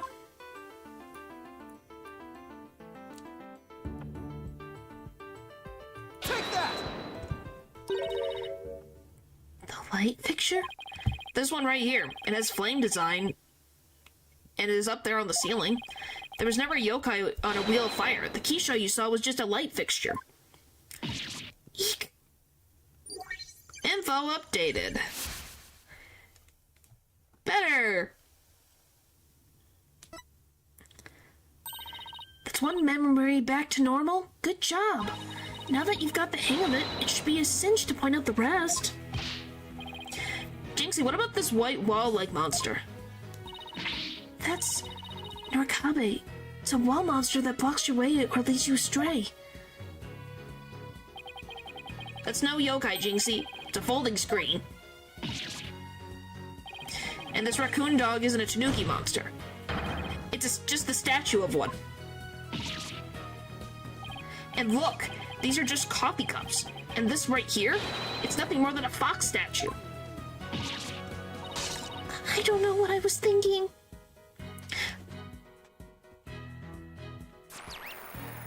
%! Woohoo! You did it, Apollo. Her extreme fear is under control now. It was all just my eyes playing tricks on me. There weren't any yokai after all. See, a clear-cut statement. That's the power of my psychology and your intuition, Apollo.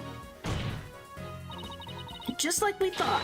There was never really any yokai in the fox chamber. Athena, you just threw our case out the window and it's gone. Right, there was never really any yokai there. So the defense is asserting the exact opposite of their original assertion. But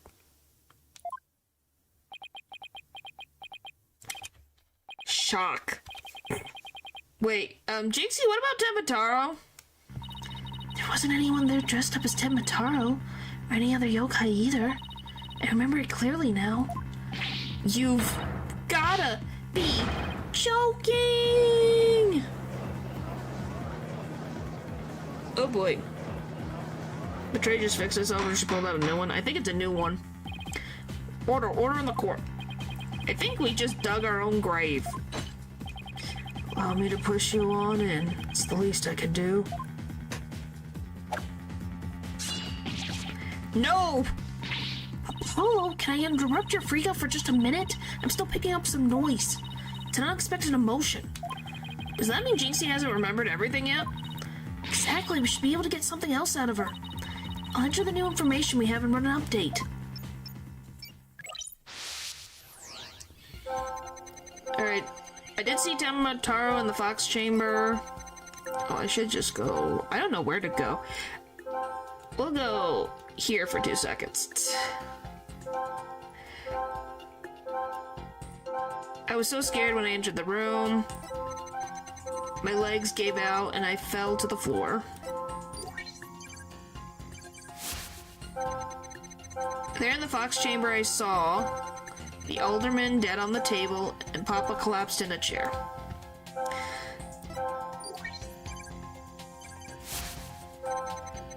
Nobody else was there, and that includes Temataro. I don't see any weird emotions, though.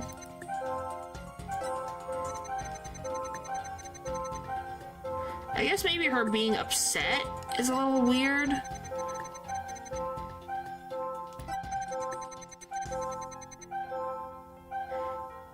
And then why is she crying in the first statement, I guess?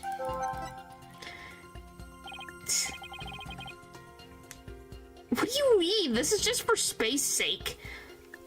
Wait, what am I supposed to do? Try to find the emotions that contradict her statements.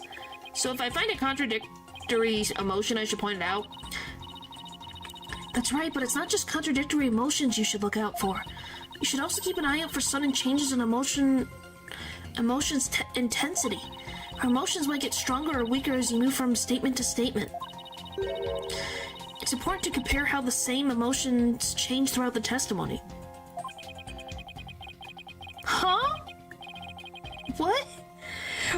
What in the world are you on about? Contradictory emotions and changes in intensity. Okay, I'll give it a shot.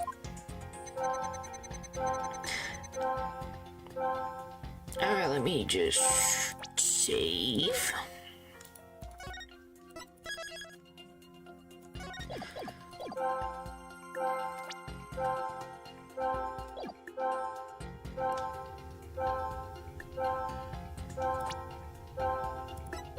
Got it! It seems like an unnatural reaction. Really? Because I don't see it that way. So it isn't unexpected given her testimony? Hello, is there anybody in there? Just nod if you can hear me. Yes, there is someone at home, and that someone is going to try that again. Okay.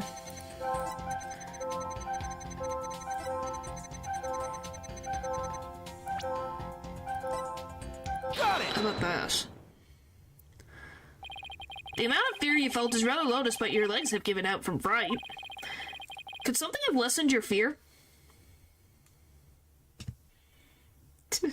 Thank you. Actually, I did experience a sudden burst of courage at that moment. You did? Where did it come from? Let me think. Oh, it was Mama. I suddenly felt as if she was there with me. Okay, I'll enter sudden burst of courage. Now let's see. Ah, look!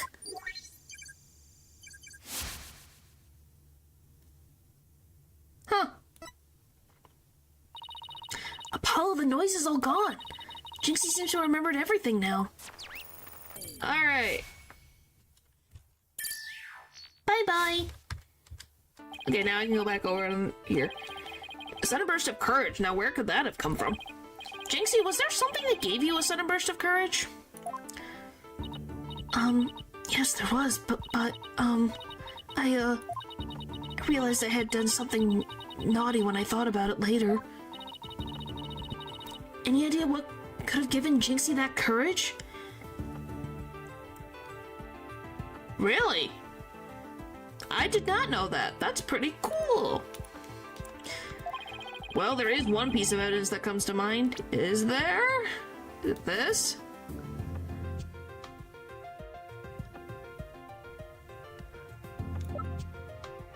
It's the only thing I could... Or this.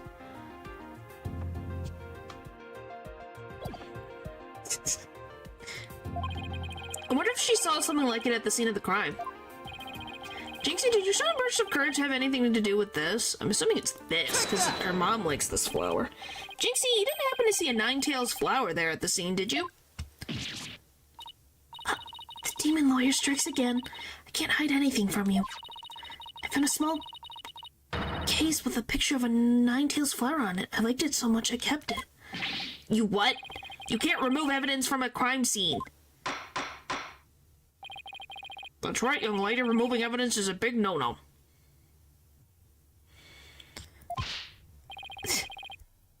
Now the witness will produce said evidence this instant.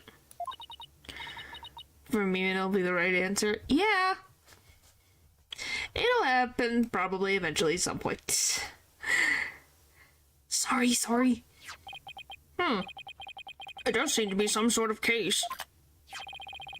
Oh look, something slid out. It appears to be a key. Might I have a look, your boldness? Taka took the key. This is none other than the master key to QB Manor. Are you certain of this, Prosecutor Blackwell? What a weird place to put the key.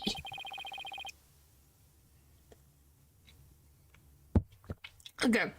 It matches the serial number of the key that went missing after the murder. Can we not get fingernails all over? We're assuming we have magical powers and can't get fingerprints on stuff. Because fingerprints don't seem to be a thing really that common. Well, I shouldn't say that. We've had it like in Apollo Justice, but it doesn't really exist in every other game. So my assumption is they have magical powers of gloves. A master key that went missing. Why don't I like the sound of that? Well, it's not that useful, yeah. Yeah. Our little scamp here has stumbled upon an article of unimaginable consequence. That's a little melodramatic, don't you think? Heed these words, for I shall say them but once. Otherwise assume everyone is wearing beige gloves. Yeah. The sole key to the box chamber has been in this little scamp's constant possession. Her goes, she was the sole person who could use it before, during, and after the murder. Which leaves the master key as the only other key that could have opened the chamber. But this master key was found in a room that had been locked by this girl. And your point is? Till Jinxie Tema opened the fox chamber with her key, the room had been locked tight from the outside world. Well, there's a vent, so technically no. There was no one else in there save the victim and his killer. I trust you have figured it out for yourself by now. Oh, we haven't fixed those chains. A killer other than Mayor Tenma himself would be utterly inconceivable. No!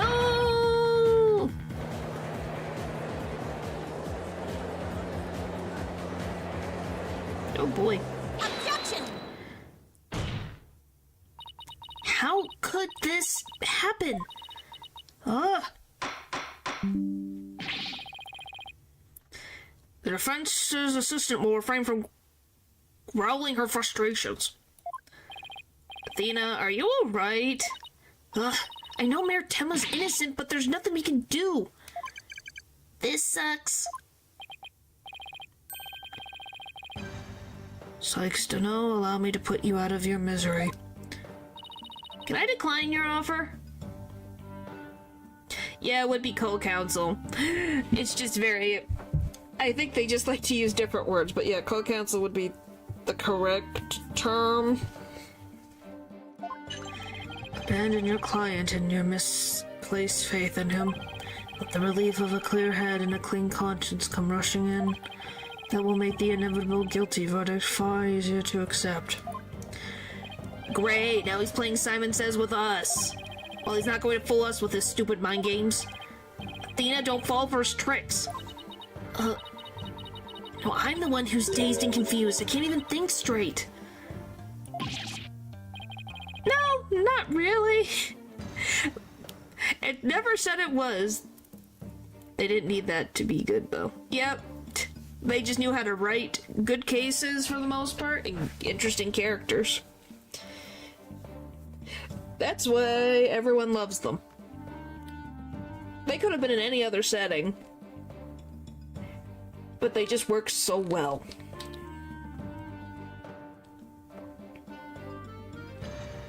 And even the characters you don't like add to the world, which is pretty cool. Do-do-do-do. Hey, are you alright? She fell right into his trap.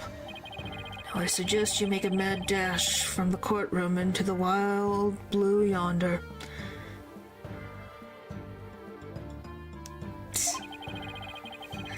Oh boy. Only by running shall your mind be cleared and your conscience cleansed. Alright, I'll be back in 10. Objection! Stay with me, Athena. Don't let yourself be twisted by that samurai. Apollo? Mr. Justice? I heard the word objection, but what is it you object to? Uh-huh, alright. That objection was more of a reflex than anything else? Though I was hoping something would come to me while I was trying to stop Athena. The court is waiting, Mr. Justice, though as it stands now, I'll be forced to declare your client guilty and your legal skills suspect if this is it. Oh boy. Now, do you have anything that could overturn the prosecution's case? Well, actually, I do. I'm Apollo Justice, and I'm fine. Apollo, you do have something more than your cords of steel, don't you? Not really, but we'll be fine. But I've got absolutely nothing, but that's never stopped me before. I have to explain how the real killer could have escaped that locked room. Because it's all over if I don't. Apollo, this calls for a new approach. Try to think outside the box. Or in this case, inside the box. And what a doozy that locked room is, too. Well, Mr. Justice, do you have anything that can counter the prosecution's argument? Probably.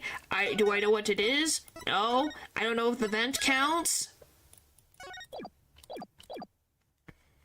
His baldness is so biased. Yes.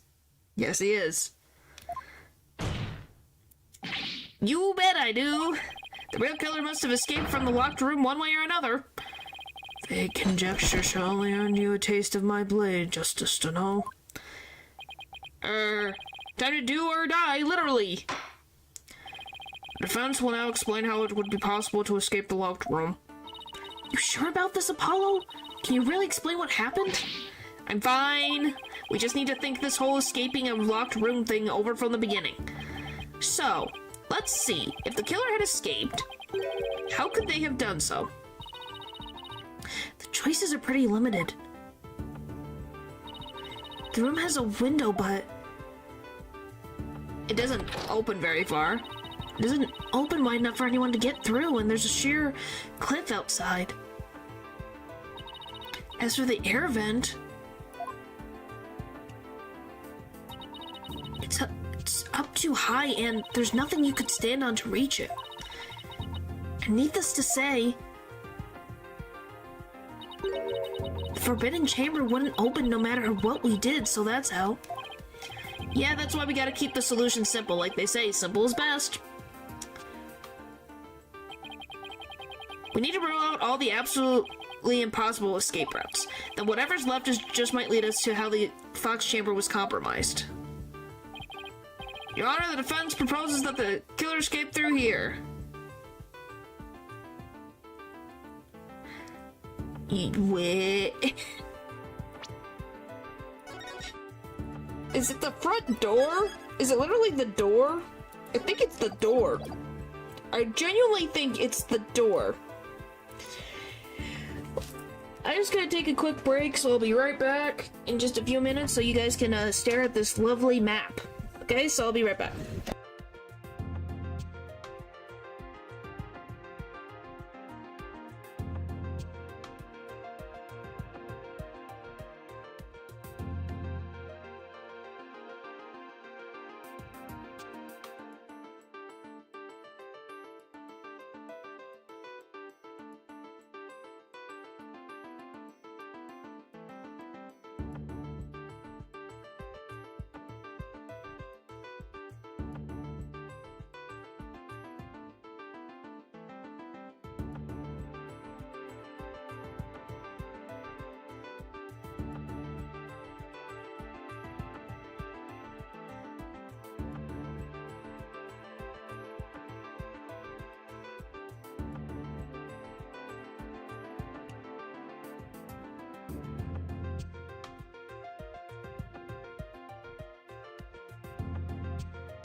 Alright, I'm back. Alright. That's just my guess. Because I'm like, you can't go through the window, you can't go through the vent, so it's gotta be the door. Take that!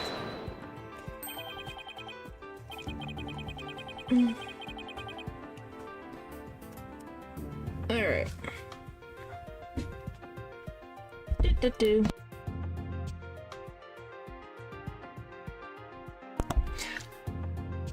The hallway door? Well, yes, I suppose that would be the only way out. It would appear you've already forgotten. The only available key until Jinxie Tenma came on the scene was within that locked room. How could one exit the Fox Chamber and then lock it without a key, I should have seen this coming. Keep it simple.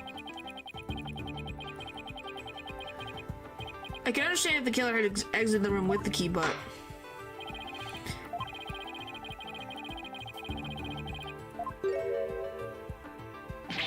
Fine, I can explain myself. Okay. So like it should be, right? The prosecution has some fine Japanese steel waiting unless you explain yourself quickly. I'm fine, I can explain myself. The reason the Fox Chamber hallway door was locked was because...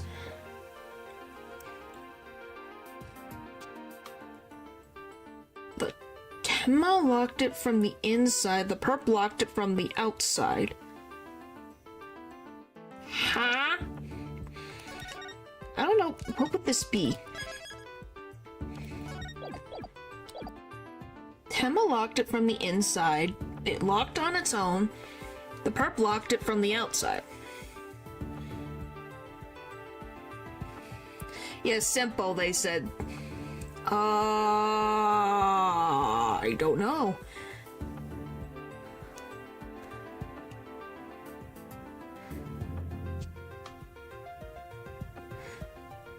Because if she locked it from the inside, that wouldn't make sense.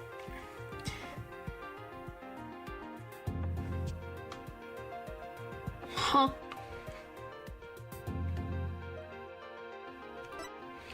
I don't know. It's probably wrong. What if the room was locked from the outside? In other words, the killer took the key through the hallway door, then... Okay, that's not right. There's the master key was found inside the tightly locked fox chamber.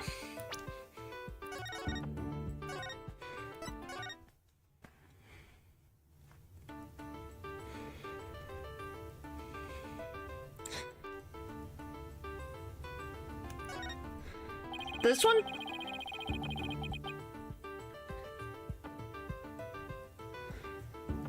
Locked it. Just in case the guy decided to return. Nope. It's like... Well, because the way they word things is kind of like, huh? So it locked itself? It locked on its own? Maybe the door closed accidentally on its own? Do whatever we identify if we have. Give me a chance. Impaled the alderman too. Perhaps the sedative just happened to make its way into his coffee. Okay, well that's... What do you mean, Ren, what?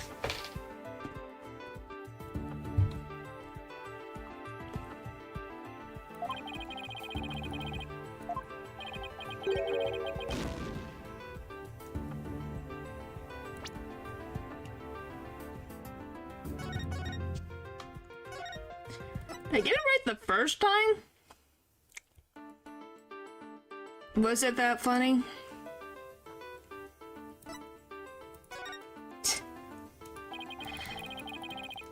Well, in other words, the killer took the key through the hallway door, then locked it. Yeah, I'm pretty sure based on how the thing... Consider this, the master key was found inside the tightly locked fox chamber. And the assertion that the key was removed from that room is a blatant contradiction of fact. Well, I wasn't sure. I thought the thing was up the top, Exiting the room before locking the door would require taking the key outside. But the key was found inside the room, which does seem like a contradiction. If only we could explain both. Like how the key could be inside the room and be used to lock the door from the outside. Well, let's see if the defense can respond before Prosecutor Blackwell draws his sword. How could the master key be at the crime scene despite the room being locked tight? He slipped it in when the door was open, threw it in from the outside.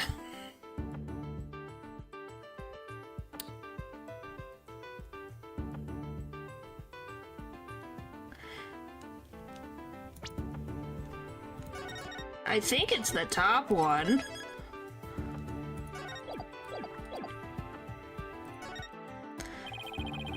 Maybe someone threw it in from the hallway when Jinxie opened the door? That would explain... Perhaps we should ask the little scamp herself. When you opened the fox chamber, did you witness anyone throwing the master key inside? Sorry, I didn't see anyone else there. Oh. Okay, next. It's not a change of the lock.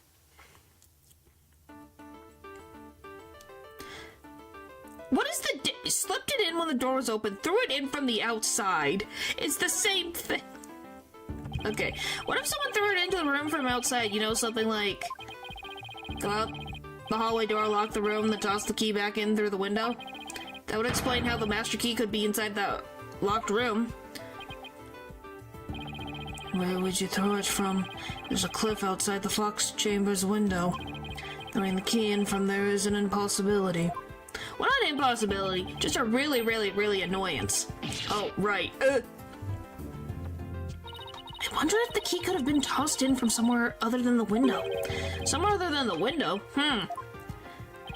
Could the key have been tossed in through somewhere other than the window? Yes, it's called the frickin' air duct. Take that! Air vent? Yes, the window may be out of question, but the air vent's not. Oh, that's right. The Fox Chamber's air duct leads into the hallway. That's right, the real killer entered the air duct from the vent outside the Fox Chamber. They dropped the key into the room through the vent inside the chamber. What a long-winded way to do so, though.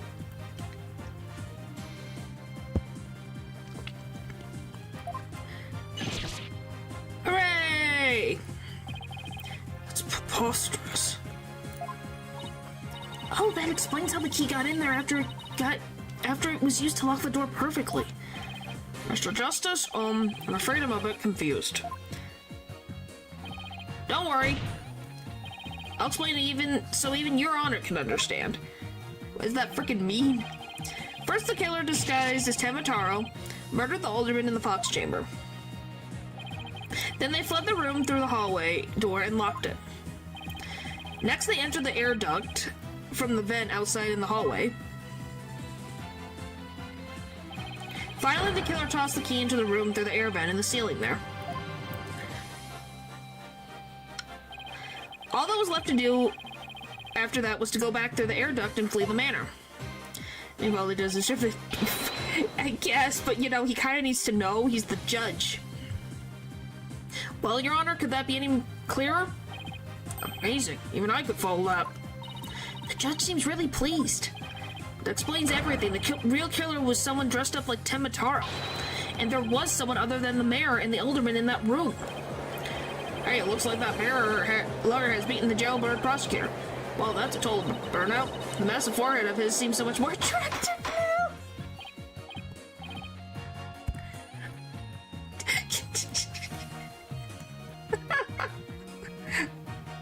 Apollo, you got a fan in the audience of the peanut gallery.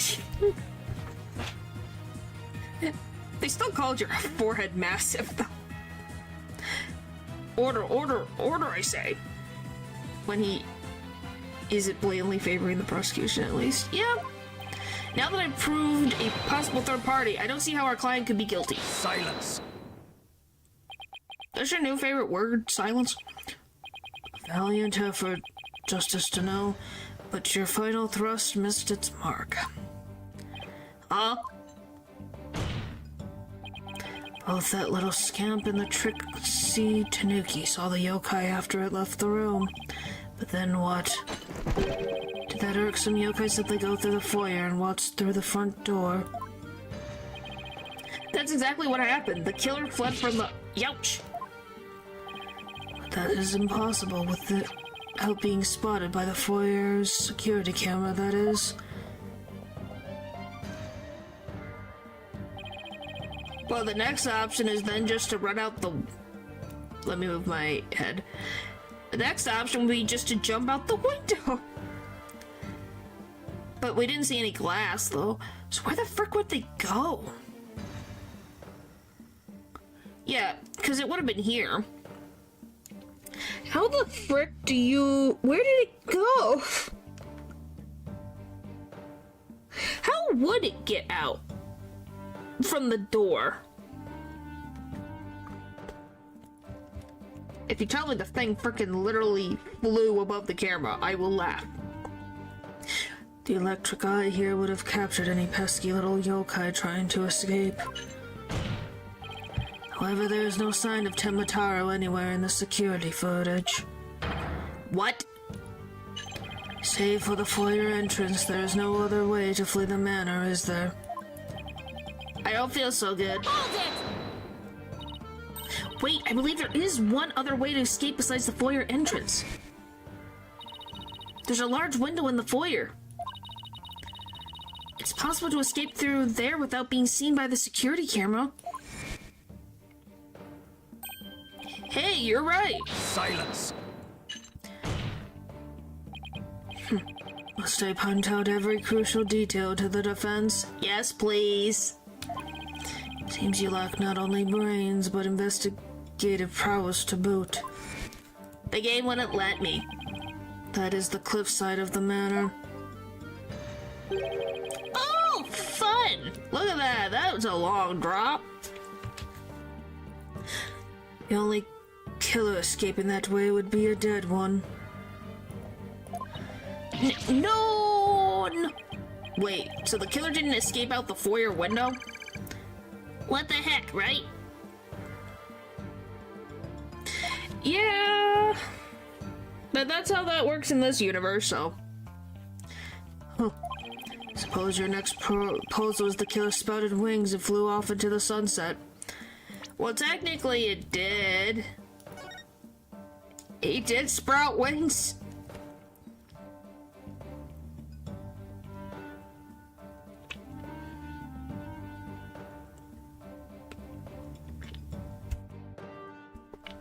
When Gumshoe gets a promotion.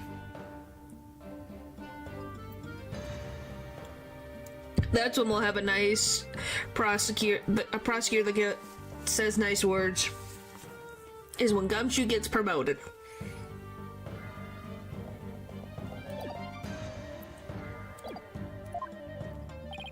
That would mean the killer really was a yokai. If only we had some sort of evidence that could point to a flying killer. We do. Who's saying we don't? As completely far-fetched as it might be. What? You're saying you can prove the killer could fly? Yes, technically. Whoa, I thought I was the one with the cords of steel. Oh, I can't wait. Hang on.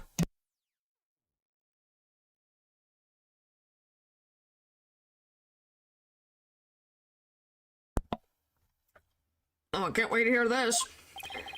Your Honor? What evidence do you have that the killer flew away? Take that! Take a look at this special edition paper. Temataro real or flight of fancy? What does this article prove, Mr. Justice? The photo in the article was taken shortly after the murder. Maybe the yokai in that photo is the killer shortly after they fled out of the window. Mr. Justice, you're not seriously suggesting. Oh, I'm serious. I mean, it all adds up. The killer disguised as Temataro flew away, you know, by some way or other. Why do you need help? You're almost done with your homework. Silence!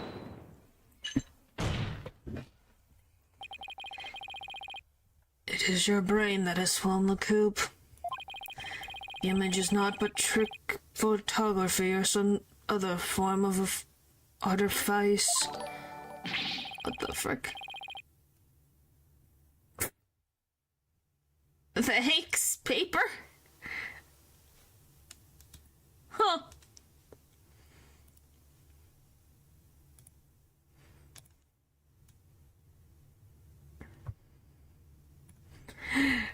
That was random. You don't get the homework was supposed to be a quick 15-minute adventure. Oh boy. Yeah, the one comment I have about the series from what I've seen on the stream, we always get bullied by prosecutors, yeah?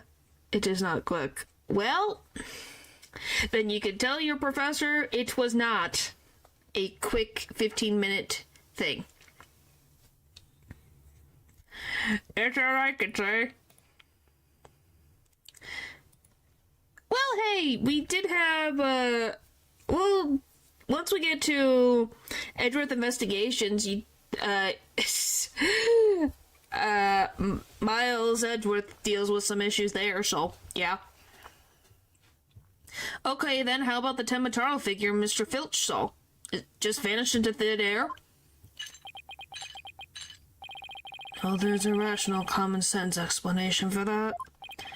The infernal yokai, or Trixie Tanuki, witness never reached the entrance. He, or should I say she, turned back before the camera's electrical eye.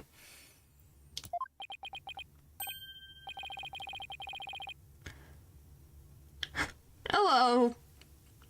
She, I don't like where this is going one bit. And the fact that we know the yokai had come from the Fox Chamber means that it was likely either Mayor Damien Tenma or his daughter Jinxie Tenma. However, we know that Mayor Tenma was already unconscious at the time. Oh no, not good at all. How the frick are you gonna say that this... How tall is Jinxie? And how tall is this costume? How is she gonna fit in this costume?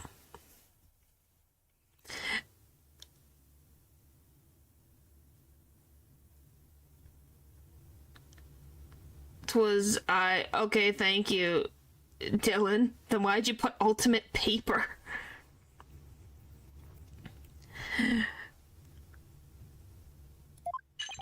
Do you understand the gravity of the situation now, Justice Dunno? The falsified yokai remnants and the appearance of Tenma Taro were the work of one individual. To confuse people. And that individual is none other than Jinxie Tenma. You're gonna tell me a 15-year-old did all this?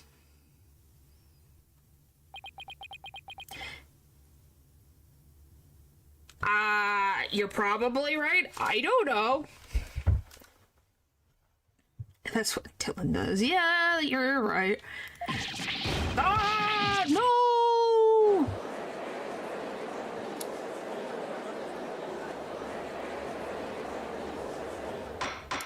Once again, how are you going to tell me that the 15-year-old wanted to get rid of it?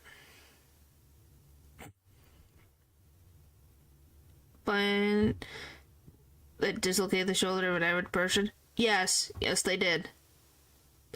But the child was not actually blind. He was not blind. They thought he was blind, but he isn't actually blind. Maki was not blind. He pretended to be blind, because Lamarara was blind. Does Apollo's forehead attractiveness fluctuate during cases? I think so. I think it just depends. So yes. Email on it to not give credit to nonsense. To not give credit to nonsense. Oh boy. Yeah, they were under the pretense he was blind, but then they figured it out, so yeah. Yes, they did accuse an alleged blind child of shooting a man with a gun that dislocated his shoulder. Order, the defense will stop competing for the greatest freak-out ever. The little scamp was, no doubt, simply trying to protect her father. It is no wonder that her superstitious mind conjured up this mad masquerade. Prosecutor Blackwell's assertion makes perfect sense to me. Does it now? That's a little far-fetched for me. I still don't know the purpose Apollo serves. He's just Phoenix. He has his bracelet. It's far more convincing than saying the killer escaped by flying out of the window.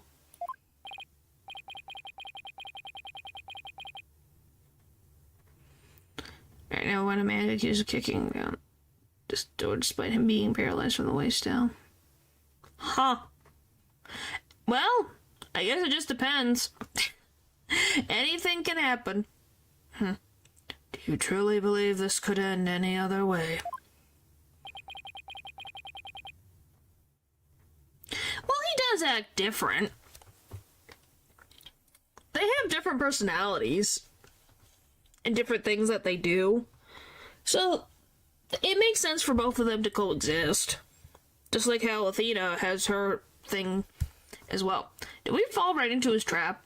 Probably. What do we do now, Apollo? Our case no longer stands without a real yokai. If only we had one. Lilith, seize her. This time I interrogate her as the samurai of yore would.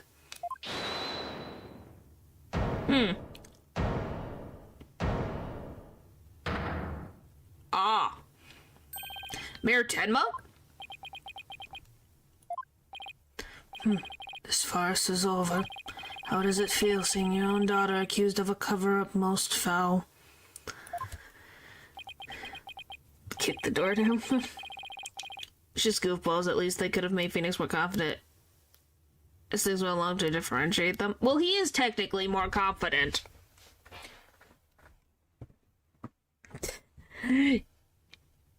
He has become more confident since, Game 4. Temataro's true identity is... Oh now, Mr. Mayor, it would be futile at this point to claim you were the yokai. After all, you had been knocked out cold and by a blow to the skull. Slipping into a yokai costume and roaming about the manor would be all but impossible.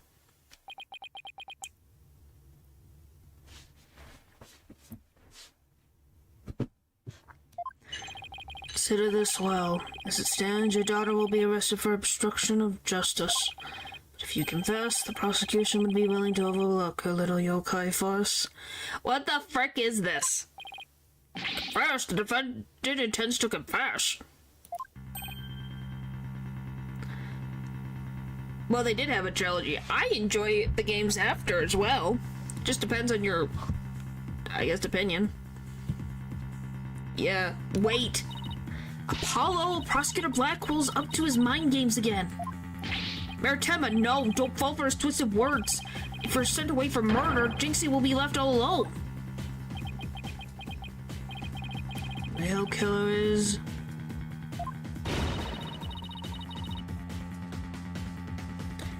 I think they do. Maritema's going to confess unless we do something. But I can't prove how the real killer could have flown away.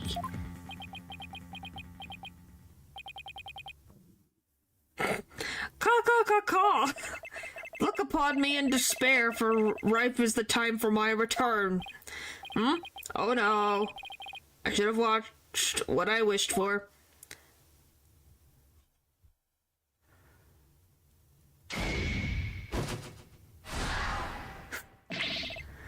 Japanese Apollo speaks like a short-tempered, sarcastic kid who's trying too hard to stay rational. Yeah, I think that's similar to Apollo here, but he's a little more of a nervous wreck in English. Caw, foolish mortals. I am Temataro, the yokai you seek. Mayor Tenma? Silence. I am Temataro, freed from the bonds binding me to the Forbidden Chamber. Because probably some different things in Japanese that don't translate over into English. Because there's probably some wordplay going on.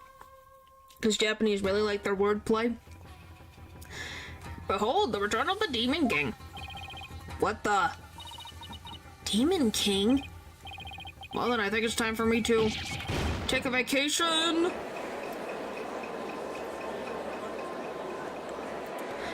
Now that's called trying to be insanity. The witness will, he will explain himself. Are you saying you're Temataro, the yokai we've been chasing this whole time? Indeed, it is I, Temataro, the one whom you seek, come to reveal the truth.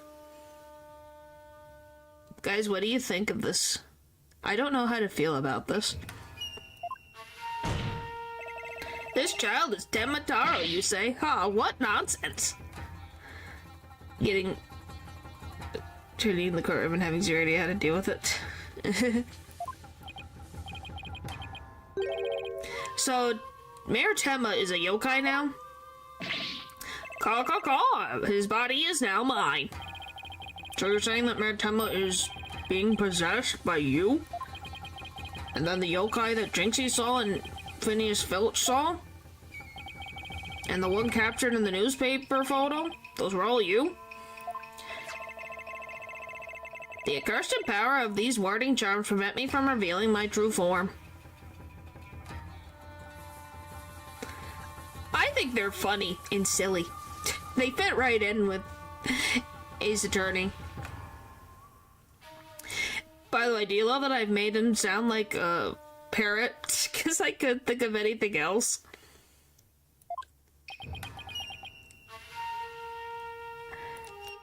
We're doing very well and are taking this very well. You can see why. Your boldness. Can this not be interrupted as interpreted as an admission of guilt? Well, compression by yokai would be quite unprecedented.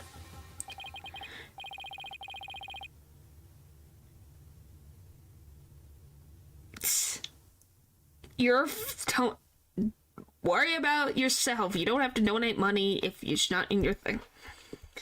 Previously existing use looks kind of bad. I don't think so, but I think that's a personal taste thing. Be that as it may, the defense's case has been overturned. Huh? What? You claim the yokai that little scamp saw was some third party, the true killer. Well, and I guess at this point, you're trying to keep what the original 2D sprites were. So the pre-existing characters kind of have to look a certain way. If they were made in 3D previously, maybe they would be slightly different. But the one who escaped from the locked fox chamber, but it was the accused all along. Ark! Ironic, is it not? Your yokai turned out to be real in a matter of speaking.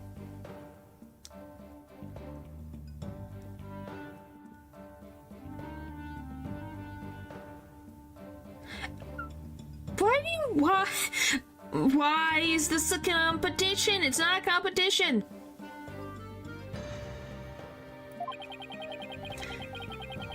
So the alderman's killer is none other than Mayor Tenma and the yokai at the scene. That too was Mayor Tenma, or should I say, her dear Tenma Taro. The pieces have all fallen into place.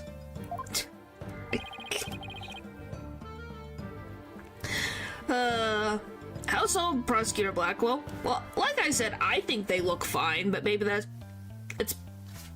I'm just used to how they look.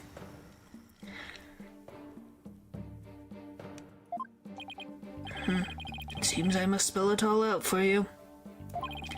Mayor Tenma killed the alderman in the fox chamber, which was locked at the time. Then he removed the warding charms from the bed and chamber doors, but then fell unconscious from the blow the alderman had delivered to his head. That's when his daughter Jinxie Tenma stumbled upon the scene of the crime. Little scam fled in terror upon the spirit of Tenma Taro.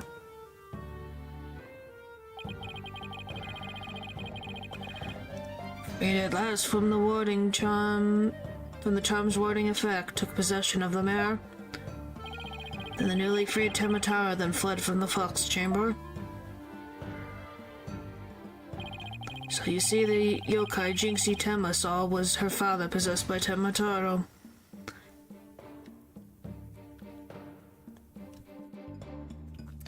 We agree that this seems like more work for Tenma Taro. And once again, he left but then came back to be unconscious on the chair? How does that work? Because the mayor is literally unconscious on a chair.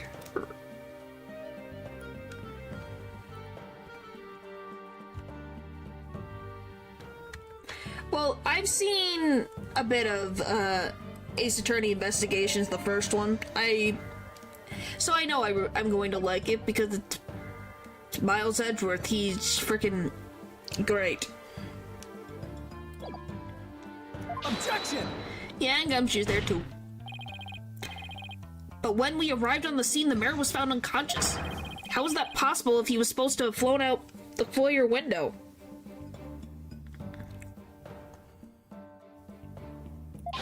Oh boy.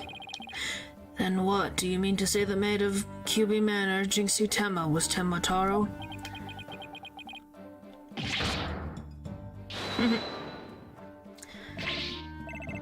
Caw, that too is easily explained. So about for a time did I, but presently tired, I made for the forbidden chamber. But alas, exhausted took me unawares in the fox chamber, and I knew no more. Well, you get to see Gumshoe I don't know if he shows up after the first part. You'll get to see him nonetheless.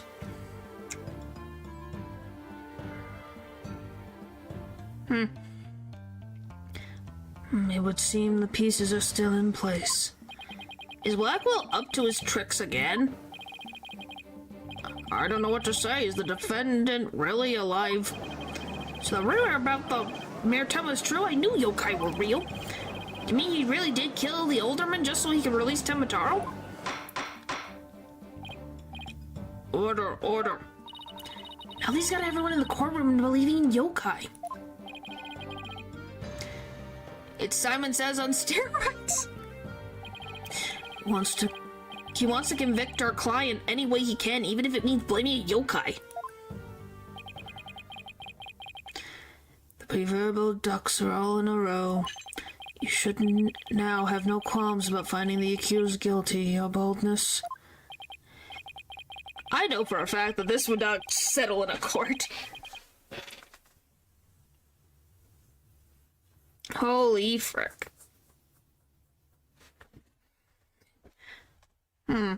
This is one of the most bizarre cases in my entire career. Otherworldly, in fact.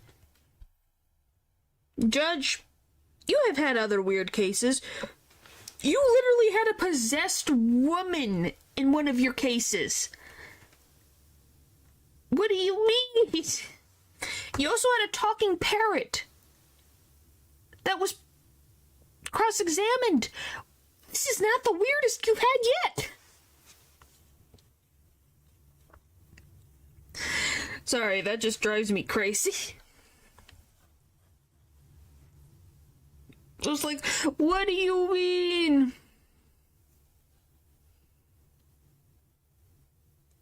What? Wow.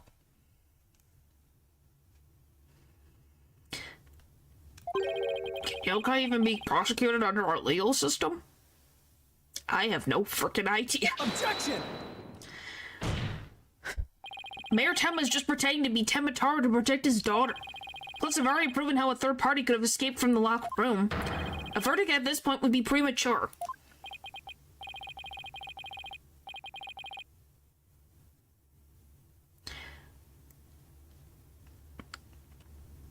Since both sides have raised valid points, I have no choice but to... Silence! He prosecuted a dead woman. We can prosecute a yokai, I guess. But he's not actually a yokai. This is the dark age of law where defense attorneys are not to be trusted. Oh, I'm not to be trusted, mister. I'm going to blackmail the defendant to save his daughter.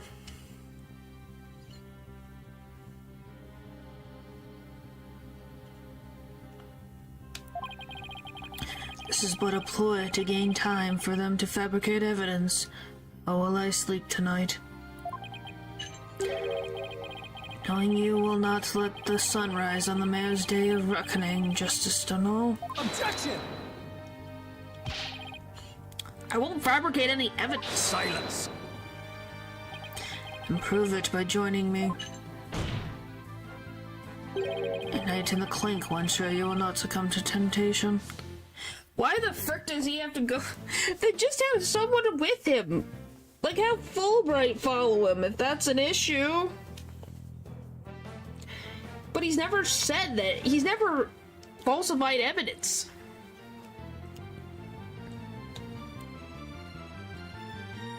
Like, why are you assuming he's falsifying evidence? He's never in his career have had that issue.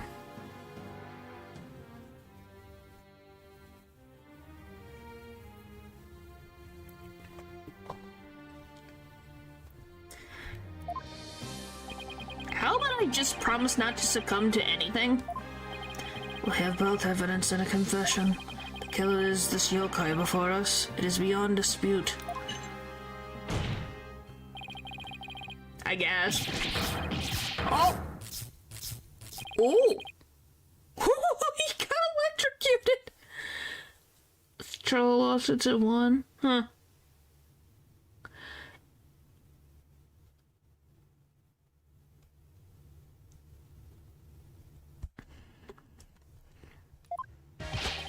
Prosecutor Blackwell, we've had enough of your hijinks. The foundation of justice is fair play, and you are in serious violation of that. Thank you, Fulbright. You get a pat on the head. Good job, buddy. Good job. What in the devil was that? Fulbright, have you tampered with my shackles in some manner? It seems you found that quite shocking. It's my special Jolt of Justice device. Each press is a shocking reminder to behave. You'll pay for this. I, Simon Blackwell, vow to. Now, why didn't you do this earlier? Your Honor, you need not fear now. I believe Prosecutor Blackwell will remain on his best behavior. A bit late with the reassurances, aren't we, Detective?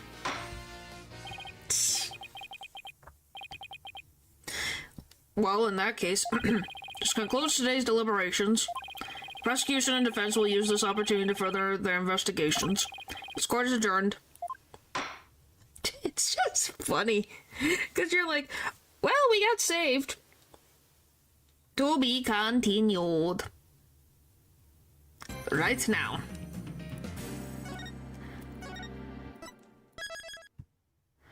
Alright, investigation. Day 2. Points for Fulbright. Yep. April 18th, 1:20 p.m. Write anything, agency. Having a yokai testify in court is unprecedented, to say the least. What was he before? A 4th class? I am Tenmataro, the yokai you seek. How could such a straight-laced man like Mr. Tenma suddenly become a demon? Yeah, it's strange. Even worse, Prosecutor Blackwell is playing along. I can't even think straight anymore. I need to go out for a run. See you in a bit. Wow. Holy crap, you really think so lowly of Fulbright. Okay. Where does Van Zeeks fit in this chart of yours?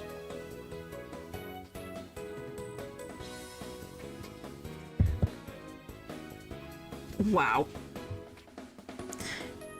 Wait, what about the investigation?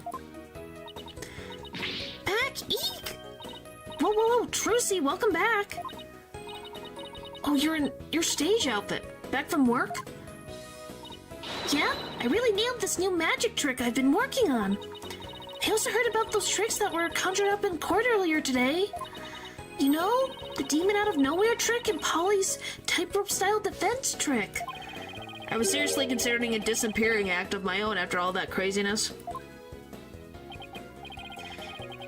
Anyway, our next trick is to find a suspect other than the mayor. I know the killer must have used the air duct in their escape. And whoever did that was the Tenmataro that Mr. Filch and Jinxie saw. Right, maybe there's some evidence in the air duct. The real fight starts right now. Who's in first class then? Hey, before you go, let me make the evidence you no longer need disappear. 3, 2, 1. Ta-da!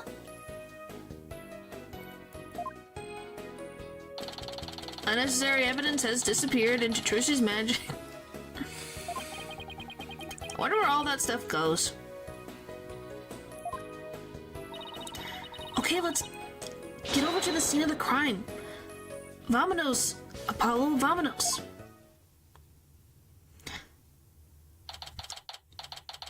April 18, QB Manor, Fox Chamber.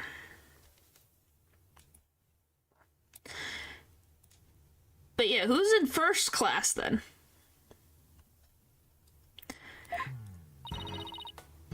Captain Fulbright, mind if we search the air duct? Well, since you really are on the side of justice, I suppose I can let you. Well, thanks. I'm talking about in this game.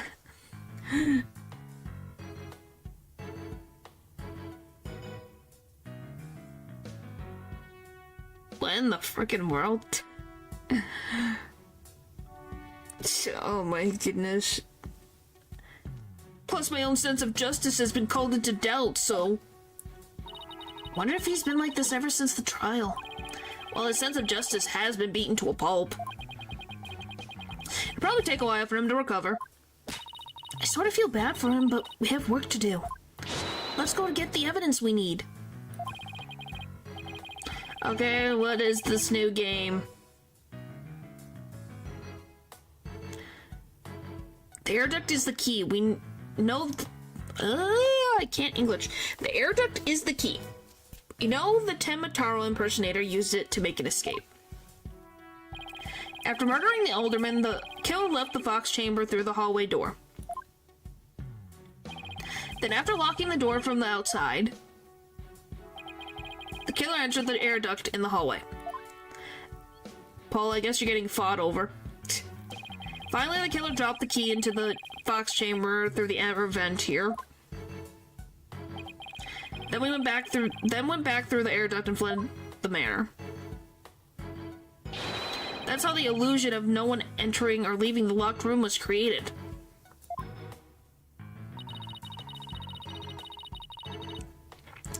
If the killer passed through the air duct, maybe we'll find some evidence there. Yeah, maybe some black feathers or something like that.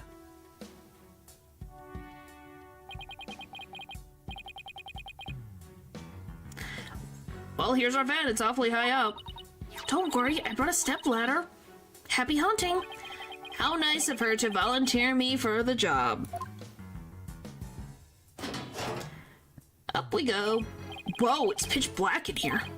Well, here goes nothing.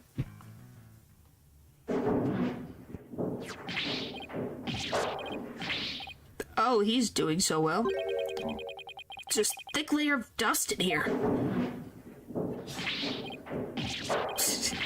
Don't die, Apollo. I don't get it.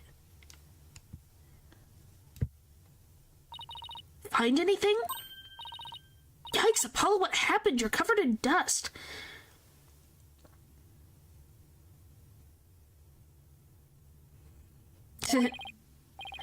Yeah, dust. Lots of dust. So what'd you find? You know how dust collects on something when nobody uses it for a long time? Yeah, like Mr. Wright's desk back at the office? Right. You think it'd be possible to crawl over that sort of dust without leaving a trail?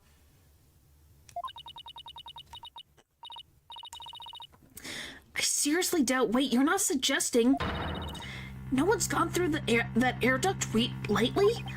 Kinda looks that way. And if it's true, Mayor Tenma's gonna be fingered as the killer. But if we don't turn things around quickly, in justice we trust. Oh, he's all better. Ugh. Ha ha ha! Sorry, Mr. Justice, but it seems your justice was not the most just after all. It is my sense of justice that has prevailed.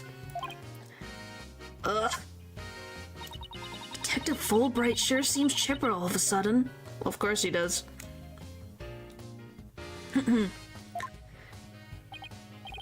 And I'm back to my old devastated self. Oh, come on! Where's the never say die spirit? Bring it on, Mr. Lawyer Man, bring it on! Let me suffer in peace. Ha ha ha! Justice prevails once more. It's not over yet, and besides, kicking someone when they're down is what bad guys do. Are you calling me a bad guy?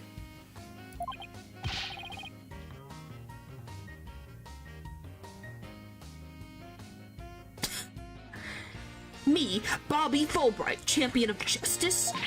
Then how about some information on the investigation? We need some help here. He's like a Johnny Bravo meets All Might with the personality of... Yeah, that's accurate. Information about the investigation? Alright, but I won't have you calling me a bad guy ever again. Understood?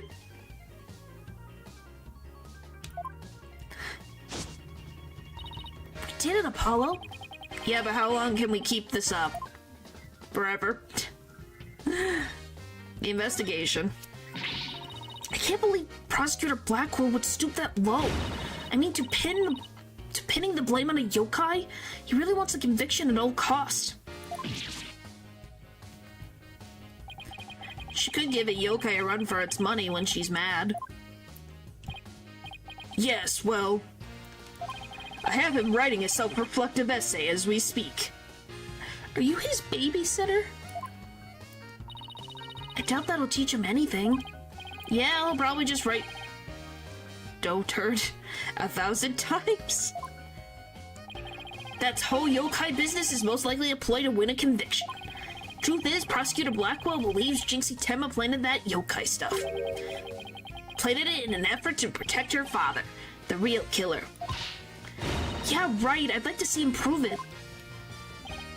Whoa, calm down. It doesn't have any direct evidence, but we did find this. It was at the base of the cliff just outside QB Manor. Wait, isn't that the staff Temitaro was supposedly holding? The one and only. Miss Temma no doubt tossed it over the cliff when she was done. No way. Well, what about the prince? Nope, no prints, but if she was wearing a costume, there wouldn't be any anyway. Well, prints or no prints, it's not going to work in our favor. Sounds like the staff might have belonged to the mansion. But if that's the case... The leash on it with... Carrying the leash... Oh, boy. Blackwell is holding his own leash. Do you mean Fulbright? Then where in the mansion did Temitaro get it from? Are kind of off to be that one spot where they're darkened is nice, but that's the only good note about him. The Amazing Ninetales. Did Prosecutor Blackwell find out the victim was the Amazing Ninetales? He did indeed. He was a sharp one, alright. He figured it out while investigating the menuptial merger in the victim's past. The Amazing Ninetales sparked the yokai craze and worked against the merger. Mayor Damien Temma is the corrupt politician who murdered the great hero.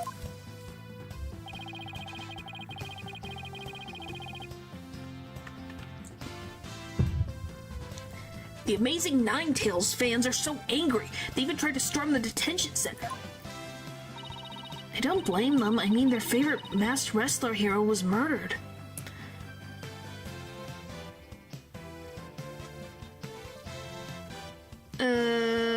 Urban Myth Dissolution. Is it on Steam? Because I could just add it. Don't do this to me.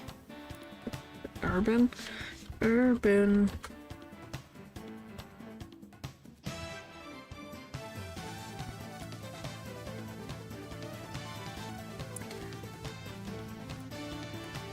Well, I've seen this pop up before. I'll just put it in my add to wish list. There we go. They must have been shocked when they found out what happened. There we go. Speaking of which, isn't Jinxie also a fan of the Amazing Ninetales? A wrestler mask is more precious than his own life. He never unmasked himself in front of others. What, is that a problem? Now that I added it to the wish list? There are matches where the wrestlers battle for the right to remove each other's masks. To have your mask torn off is the worst humiliation a wrestler could suffer. That's why their masks are more important to them than life itself. She spoke with a passion that only a fan could appreciate. We ought to become fans ourselves and go protest in front of the prison. What? No, did you forget that Mayor Tenma is not only Jinxie's father, but our client? Oh yeah. You better be careful now. You're defending the most hated mayor in history. I just hope you don't find yourselves on the wrong end of a figure four leg lock.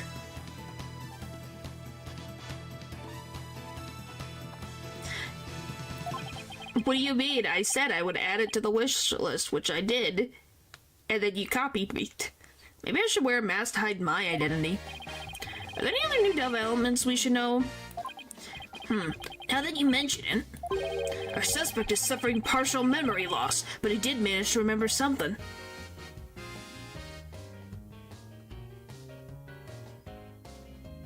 Maybe?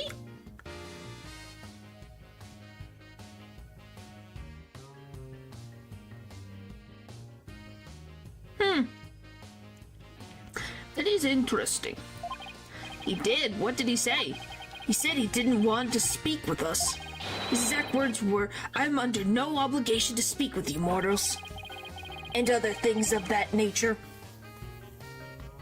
So he's still keeping that up. I wonder what Mayor Tenma remembered.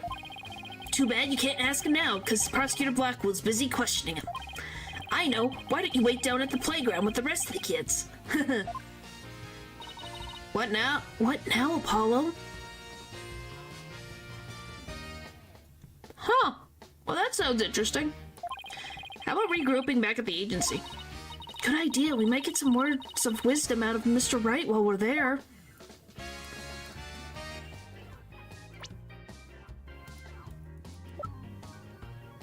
Oh, do I not have the staff? Hello?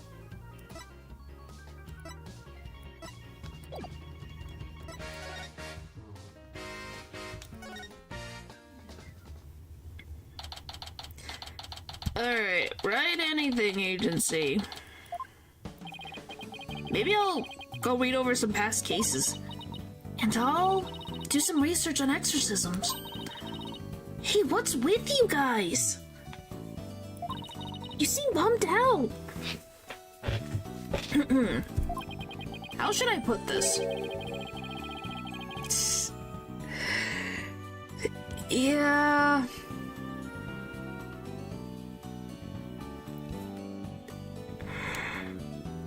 But once again, it's once we get that, yeah, I'll get it, but that doesn't mean it's gonna happen right away, because I have to finish everything else. How should I put this? It's like we're down at the edge of a cliff and the only way is down. In other words, business as usual, right? Yeah, I suppose so. Except this time, it's like we're bound and gagged too. Don't forget blindfolded with our ears plugged up. Oh, and monsters at every turn, huh? Sounds rough. Hey, Apollo, and Athena's here too. Mr. Wright. How's the investigation, Apollo? Athena? I think it's safe to say that things have gotten hairier than before. Really? What happened? Look at them eyebrows, man. I can't get over the eyebrows. I can't. Our defense. I was watching the two of you this morning from the gallery. If they've got hair, shave it. Well, I think that's what they're trying to do. That was one tough day in court, to say the least. Yeah, I know, I've never had to defend a yokai before. That business about the locked room was another major hurdle. Yeah, just a little bit strong. Yeah, on top of that, Jinxie was accused of being an accomplice. But at least you figured out how someone could have escaped that locked room. Yeah, well, we just found out that our reasoning might be a tad flawed. Oh, really? Well, that's bad news. They still got his, face pretty good on 3D. Look at that. That's accurate. How are we going to get out of this one? The worst of times are when lawyers have to force their biggest smiles. Force a smile? Yeah, my mentor taught me that, back when I was still learning the trade. Aw, he still talks about Mia. Aw. It just makes me happy that he still talks about her.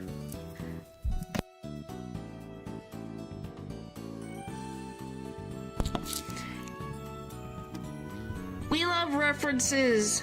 Looks old. Phoenix is finally 40. Looks like Captain Japan. Rare original trilogy character mentioned. Yep. Yeah, we did not. How old is Phoenix? He's only 34. You gotta remember your mentors, even if you surpass them. Yep.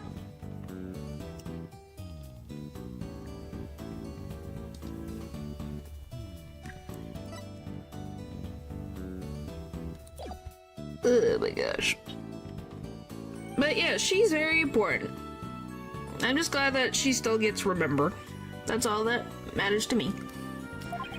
She also taught me to return the basics whenever I got stuck. Return to the basics. That's right. Always believe in your client, no matter what happens. That is a lawyer's greatest and most trusted weapon. The basics. Always believe in your client, huh? You and Athena. So, Mr. Wright, how long have you known Athena? I met her during a trip to Europe. Huh? You were in Europe? Why haven't I heard about this before? Yes, it must have stressed him out. Yeah, I went there a few times to study the various legal systems over there. Must have been the grape juice, maybe. Oh, okay, wait a minute. I thought you worked as a pianist after you quit practicing law. I did. An old friend of mine needed help with some legal work from time to time, so... Oh, I guess you were never very far from the courtroom, then. Is this a reference to the Professor Layton one, or what? I don't think it would, because he was considered a lawyer, so... I don't know. It was like fate brought us together. It's thanks to Mr. Wright that I became a lawyer at all. No, it's Edgeworth. Of course it's Edgeworth. Why am I not surprised that it's Edgeworth? I knew she was a lawyer material from the moment I met her. I have high hopes for her ability to analyze people's emotions. Aw, it's nothing special. That's a face. Maybe I underestimated that analytical psychology of hers. It's just I thought that if my special ability could help defend innocent people, then I had to do everything in my power to bring it to the courtroom. That's why I really started hitting the books hard. I'm still amazed she's actually became a lawyer. And at the tender age of 18, no less. Well, it's almost superhuman. Well, we knew someone who was, what, 15? 14? Who passed the bar exam? It's, you know... Or personal, like she's trying to help somebody she knows. Alright, I'm totally pumped up after talking to you, Mr. Wright. It's like you said, the worst of times are when lawyers have to force their biggest smiles. Don't forget to return the basics whenever you get stuck. Keep believing in my client. Right. Mr. Wright? Yes? I'm going to go visit our client again. I think that's a good idea. Alright, time to see what's new down at the detention center. White grape juice. Do you really like grape juice, Paper? Detention center, visitors room. Mayor Temma, we wanted to talk to you about something. Kasha! Because you love grapes? Okay. Eek! Ka! So my minions have returned. Apollo still thinks he's a yokai. I wonder if we'll ever be able to talk to Mayor Temma again. Silence, peddler of the legal trade. Free me from these imprisoning walls with great haste. Wow, he's sounding more and more like a real demon with every sentence. I'm starting to wonder if we should even be helping him win his freedom. Still, we can't let Mayor Temma stay possessed. You know what I mean? If you can clear me of these charges, I shall help in whatever manner I may. Now ask me what you will. I suppose it's worth a shot. I hate the frickin' finger animations. Feathers and tracks. Were those feathers and tracks at the scene of the crime really you're doing? Indeed, the remnants of Temataro, king of the underworld they be. The day when I once again dominated the mortal world is at hand. Caw. Prosecution claim... Excuse me. The prosecution claims the feathers and tracks were planted by Jinxie. What's this? I must breach these walls and go defend... Excuse me, let me try this. Must breach these walls and go defend my little Jinxie at once. Huh? Mayor Tenma, is that you?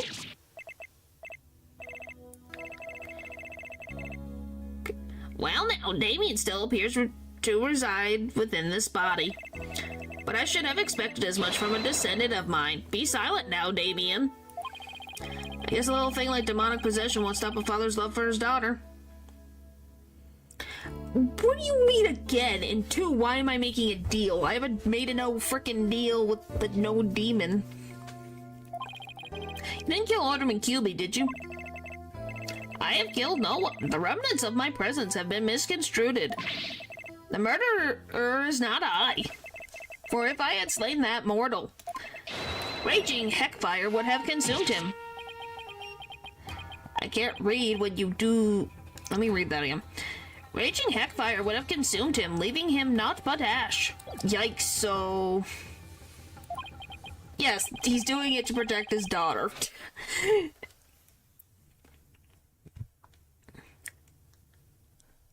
You thought he was being serious? He promised a reward for freeing him. Yeah, but we didn't say we would. So you're saying there must have been someone else there? Come to think of it, the mayor had mentioned that he'd been clubbed with this statue. I better ask about this too. What you remembered. Detective Fulbright mentioned that you might have something new to tell me. Indeed I have. I regurgitated this key but a short while ago. You what? You what? You what? You regurgitated. You swallowed a key? Why? Why? I mean, him getting possessed would have been cooler. But him doing it to protect his daughter is sweet. Behold, the key to the Forbidden Chamber. Whoa, is regurgitation one of your demonic powers too? Bah, I do not waste my powers on just parlor tricks. Take the key from the...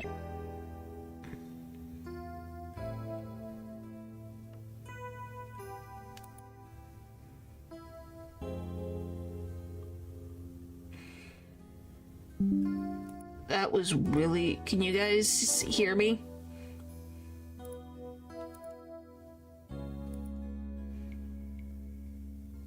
Am I good?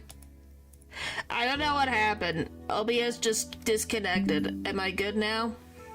Hello, guys? Can you hear me? Is it because I don't believe in Tenmataro? Did he cut my stream for a second? It's Tenmataro's fault. So he wanted to keep it shut tight. Well, Val, it just happened to me. So yeah. Flamingos crashed the stream. I guess. But no fingerprints shall you find upon that key. Yeah, it was on my side. He pressured you to take the deal? Apparently. How did you know that? Wait, is that another one of your demonic powers then? Foolish mortal, you would have me, Tenmataro, act as a asinine alchemist.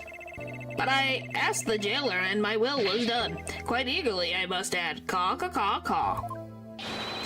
Always an honor to serve, your malevolence. Oh boy.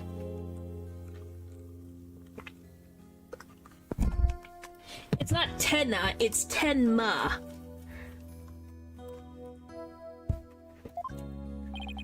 Guess I'm not the only one he scares the living daylights out of. Can we ask how you use this key? We couldn't find a keyhole anywhere in or around the door. Well, he already has followers. Curse that infernal door. But if I had known its manner of opening long, long ago, would I have made my return. Wait a second there. Yeah, it was on my side. For some reason, it just died. He has a point there. Maybe Jinxie knows something about how the whole thing works. Forbidden chamber key.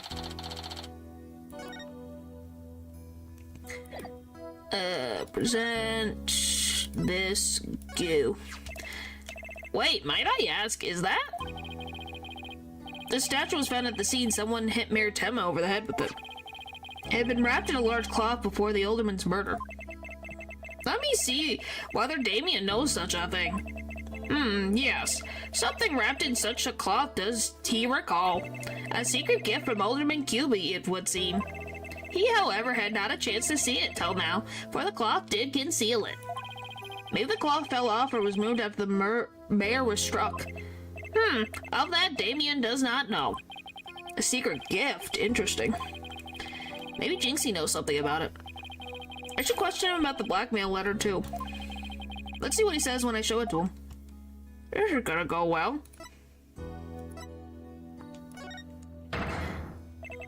Why this? This is the accursed blackmail letter that was sent to Damien. Apparently somebody slipped it into the alderman's pocket. We believe someone, probably the killer, stole it from Mayor Tenma's briefcase. You wouldn't happen to know anything about that, would you? Caw. You have questions, do you? Very well. Ask away, mortal. Blackmail letter. Who placed this in the alderman's pocket?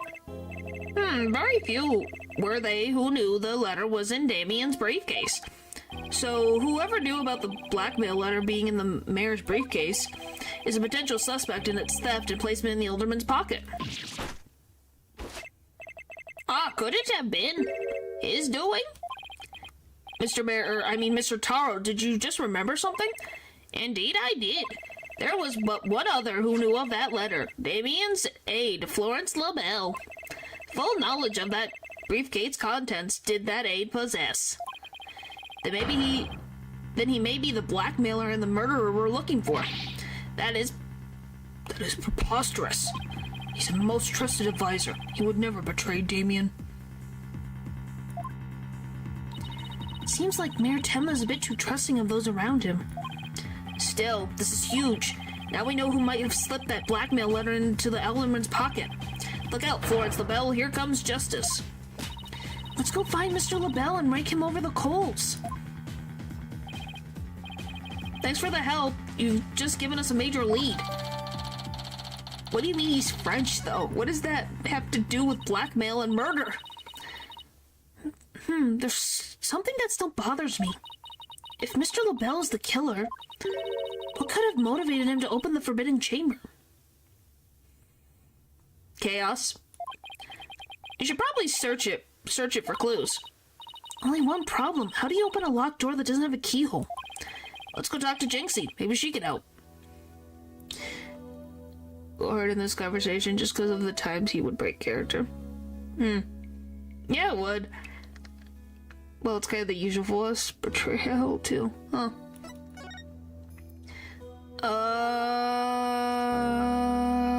Guess we'll go here. Okay, Fulbright's here. Is Jinxie gonna be here?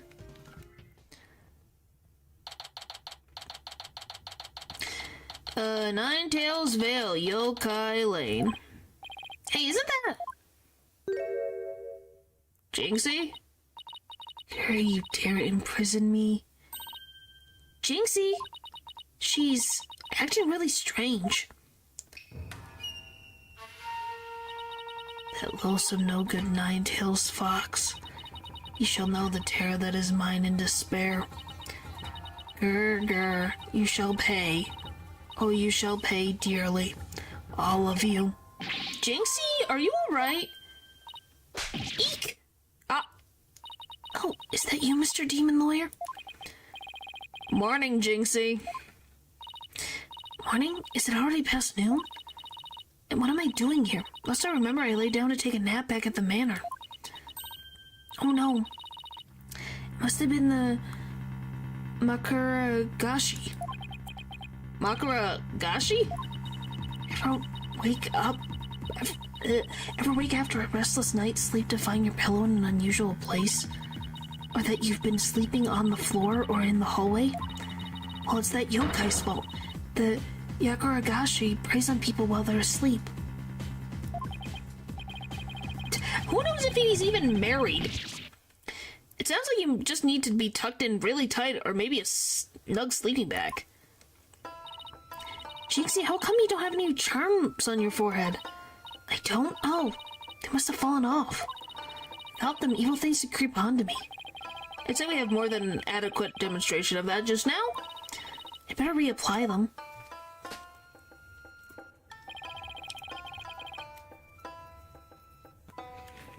Oh boy. Jinxie, there's something we wanted to ask you. To get married, but to avoid divorce, you need more than that? Well, yeah, I would hope so.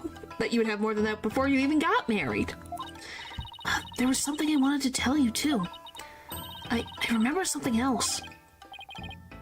You did? What was it? What you remember? Jinxie, can you tell us what you remembered?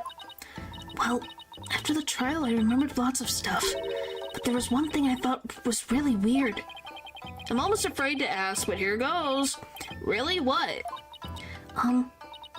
It's about the yokai feathers and tracks. They weren't there when I first opened the door. Wait, what? Are you sure? Uh-huh, my memory's crystal clear now. So you're saying they were left at the crime scene after you found it?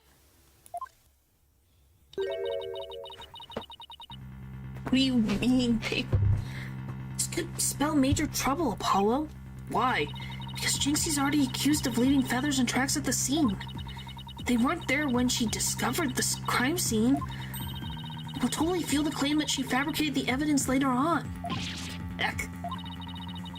Jinxie's fuzzy memory of the whole incident is really working against us.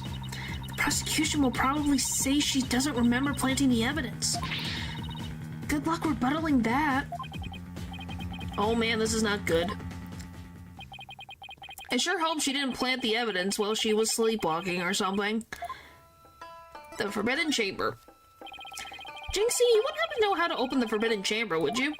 That door doesn't even have a keyhole. Well, it's supposed to have a secret mechanism. They say you have to figure it out before the keyhole will appear.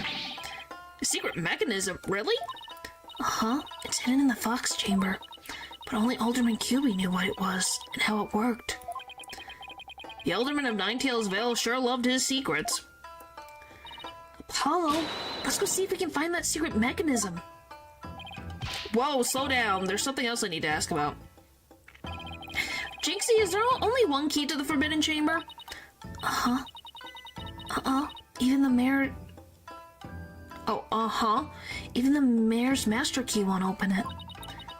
That's because it's a very special room that must never be opened.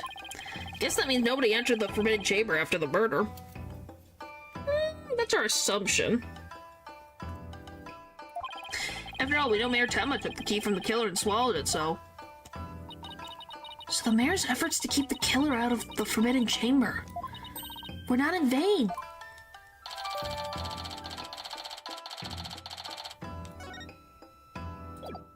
Alright, to the Forbidden Chamber we go!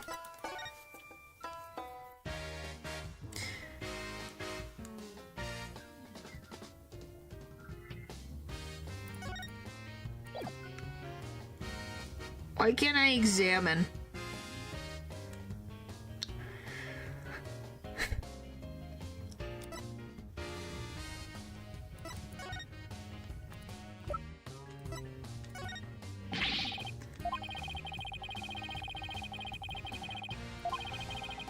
Alright, blah blah blah.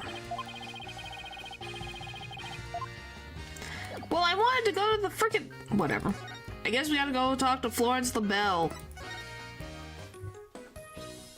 Okay, then he must be at the front door.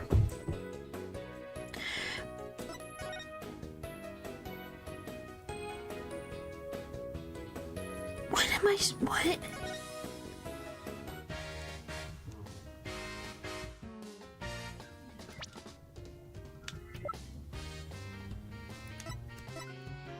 Huh? What am I supposed to do? I came back here to open the door.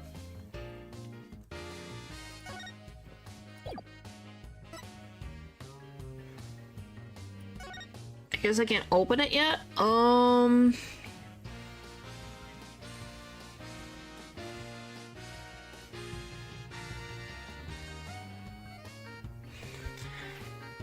What are you on about?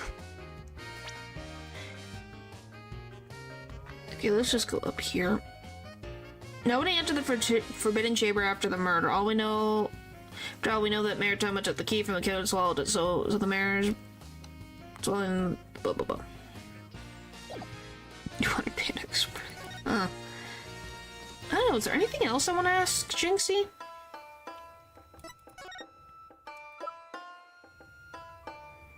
Well, have a good sleep.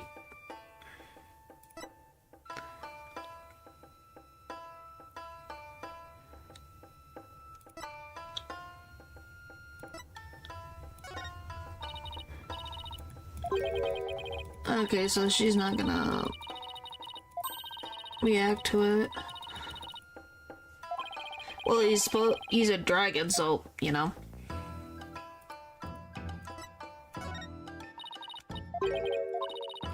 Alright, at least we could speed through it.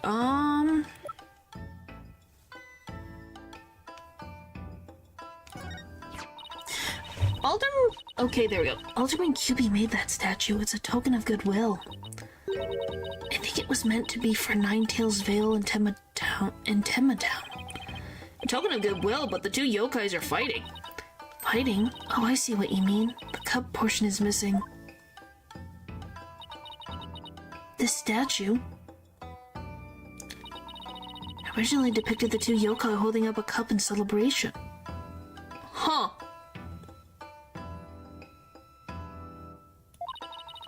But it sure doesn't look that way now, does it?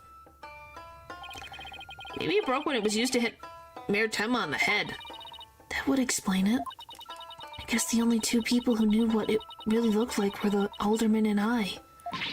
That was just me, but its symbol of goodwill will be forever etched in my mind. Okay, there we go. Now we got that. So, is there anything else we should know about Jinxie? No, that's about it. She's lying. My bracelet's reacting. Jinxie, you don't happen to be... In justice we trust. Yikes. Eek! A ghost! Ugh! Detective Fulbright, what are you doing here? I have business with this young lady, if you must know.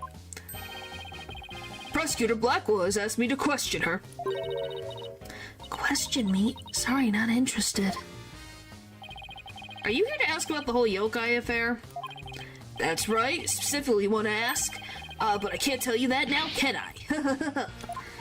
Oh, come on, please. We're partners in justice, right? No. Prosecutor Blackwell specifically told me my questions were of the utmost justice. Yeah, it kinda does. I will not fall for your lies. In justice we trust. The Twisted Samurai sure has him on a short leash. So you're not a ghost? Maybe some sort of urban troll then? Now come along, Miss Tenma, to the station with you. Okay, now I can check out the chamber. You took her away. Missed my chance to see what she was lying about. Well, at least we found out there's a secret mechanism for opening the chamber. Let's go check it out. I just hope they let us in now. April 18th, QB Manor Garden. Oh boy, hello you. Oh, what a absolutely fabulous scent. I'm so glad I have these carnations imported from England. Nothing but the finest will do. Perhaps I should place one aside for our dearly departed alderman. Hey, it's Mr. LaBelle. Paula, let's ask him about you-know-what. Oh yeah, before we search the Fox Chamber, we should ask about the blackmail letter. I told you he changed his hair color. Well, if it isn't the mayor's little lawyers, what do you want with me? Oh, there was something we wanted to ask. Oh yeah, by the way, there's the telephones. Where's that ringing coming from? His shoulder pads. You'll have to excuse me. Hello, the bell here. What the? Those things on his shoulders are cell phones? Yes, about that. You must forgive me. This whole matter with Mayor Temma has been a complete nightmare. Yeah. Where do you buy clothes like that? You don't, you make them.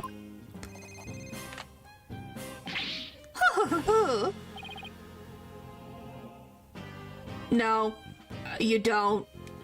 This guy just in particular, that's how he sounds to me. Surprised? This is my own special design. It's the ultimate in functional beauty. Functional beauty, are you sure about that? Looks a bit unwieldy to me. Ugh.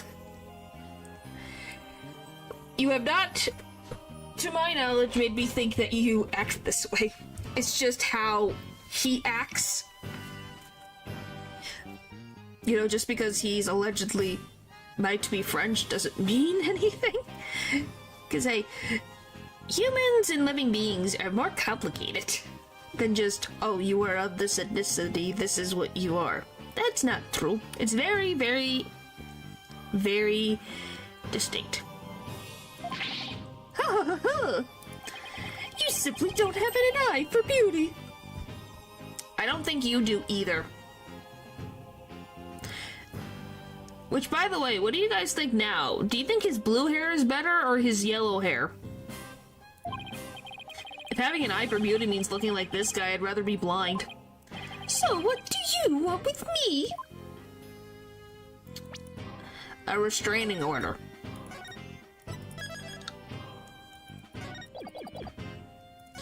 Alright, did you see Temataro? Both Jinxie and Mr. Filch said they saw Temataro. But what about you, Mr. LaBelle? If you were in the foyer, why didn't you see it? Very well, I admit it.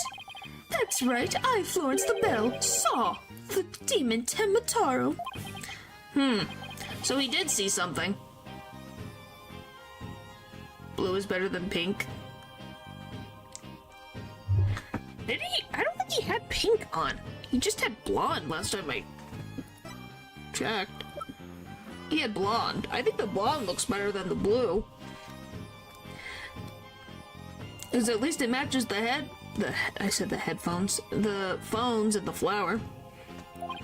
Then why did you lie about not seeing him? I was simply trying to protect dear little Jinxie. Protect Jinxie? What do you mean? Why, don't tell me you haven't heard of that strange little habit of hers. Which one are we talking about? The one where she wanders around making mischief without knowing what she's doing.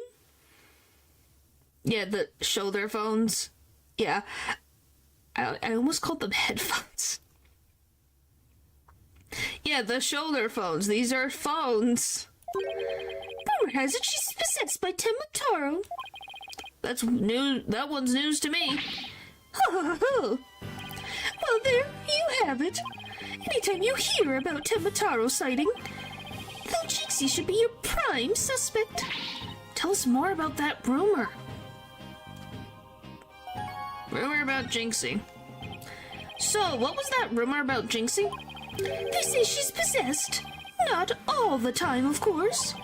It hits suddenly, then she starts wandering and around doing strange things. Is that so? Although, come to think of it,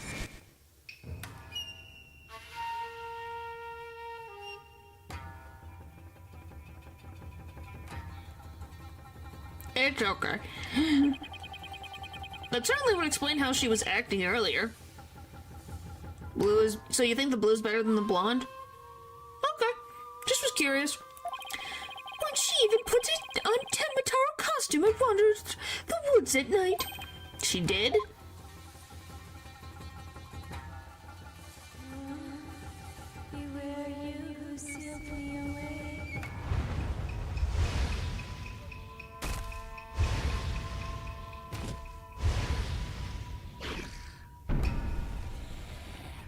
But why would he pick Jinxie?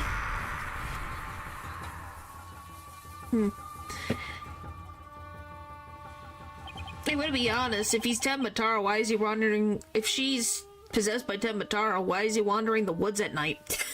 Why isn't he doing anything? It just seems strange. Well, I wish I never asked. Does she remember anything while she's possessed? Unfortunately, no. She didn't seem to remember a thing during these episodes. Memory loss during possession. I think more that Temataro's just a freaking trickster and doesn't do anything. Mid-Demon King behavior, yeah. Come to think of it, her memory of the murder scene was quite fuzzy. I suppose that, too, was caused by her possession. Sorry, that was loud. Then maybe. So you do understand. That whole yokai business was entirely of her own making. Sounds like she's bipolar. Possibility. Now wait a minute. Although that yokai evidence wasn't there until after she discovered the crime scene, did she leave those black feathers and stray tracks there herself? Oh, let's ask Mayor Tenma about Jinxie's episodes the next time we see him.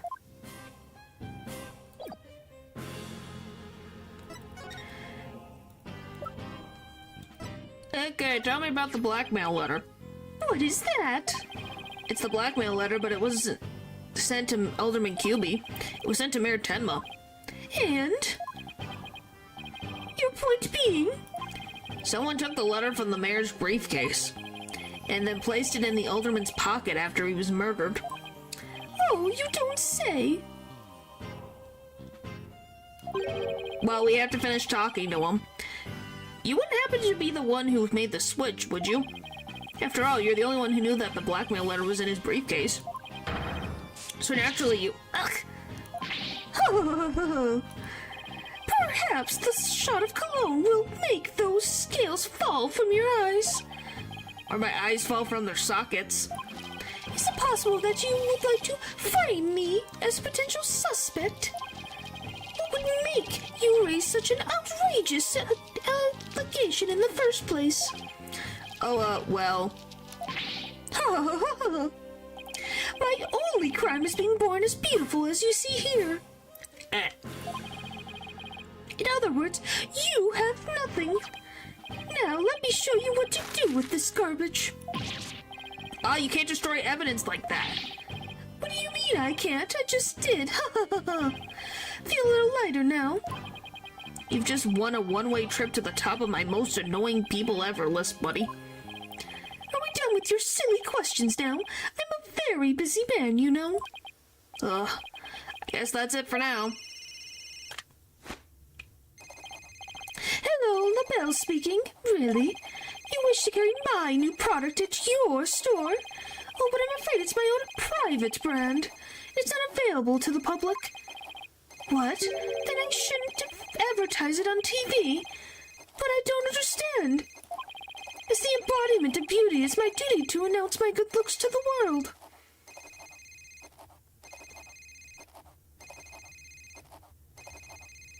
Oh boy. Stop the bus. I'm getting off. Everyone wants my exclusive Tsula Bell brand products. It's the crown jewel of my collection, one of my long, restless pursuit of beauty. But now that it's become so popular, it's been an absolute nightmare. You don't say. Well, they can't have it. It's just for me. It's not meant for you peasants. Oh boy. Peasants? This is my latest product. I'm calling it Couleur Me La Belle. A dazzling hair color that you can wash out with just water. Is that what that first thing means, is I am the pretty LaBelle? Huh. Guess that means you can't sweat. I have 7 colors in all. You can find out more in my commercial and magazine ads. Yet it's not available to the public? Great sales strategy there, genius. Come to think of it, Mr. LaBelle, your hair color changed since the last time we met. The little lady has quite the discerning eye. Color of the pretty. So it fits what he's going for. Makes sense. So much of... Yep. It's... Yep. He's a something. Here's a little sample. Consider it a gift from someone who truly appreciates beauty. Oh, Apollo? What should I do? Better take it before you get a face full of cologne. Good point. Wow, thanks, Mr. LaBelle. But the bad phrasing is literal. Wow. Okay, let's head over to the Fox Chamber. We still got to find the secret mechanism for opening the Forbidden Chamber. Good riddance, goodbye.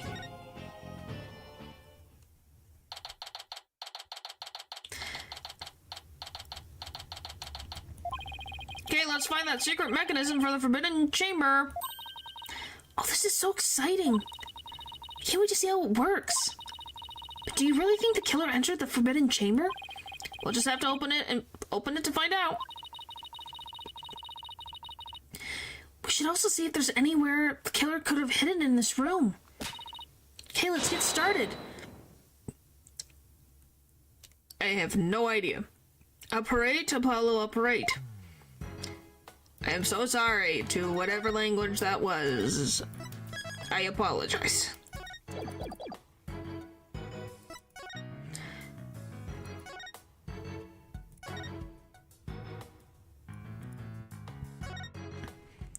Alright, let's see. Two foxes standing back to back are depicted on this elegant folding screen.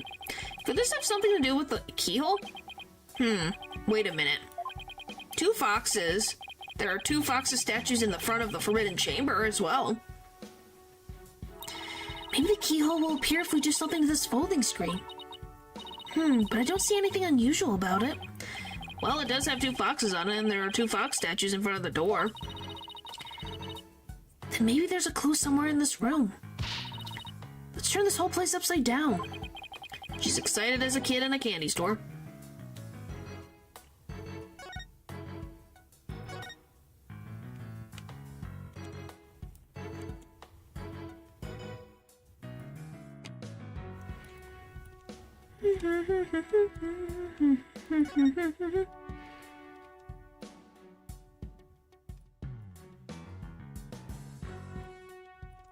Alright, let's look at the fox statues. There's a carving of the Nine-Tails Fox over the door and the statues of him on either side. The way those two statues are glaring, it's like they're guarding the door from us. Come to think of it, there are two foxes on the folding screen as well. Can't be a coincidence, can it? Hey, the statue moves. Don't get carried away now. I mean, who knows? It might trigger a trap. I can handle it. If a spear comes shooting my way, I'll snatch it out of the air. What did you learn, Athena? After all, I have the reflex of a regular karate kid. Character after you switch off of them. Huh. Cool. I'll probably eventually get back into those on my own personal time. Just, I've not been in the mood for a while, but yeah, I'm trying to get back into Honkai Star. I'll just have I had to have the whole thing download, the update, so you know. I guess if you can catch something that fast out of midair, you can accomplish anything. Still, there might be something to the fact that the fox statues rotate. Maybe there's something around here that shows the position they should be in?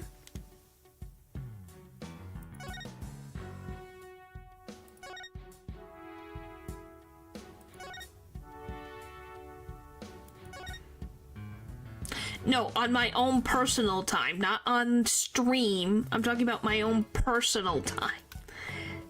On my own. Paul, though it doesn't look like there's anything particularly interesting here.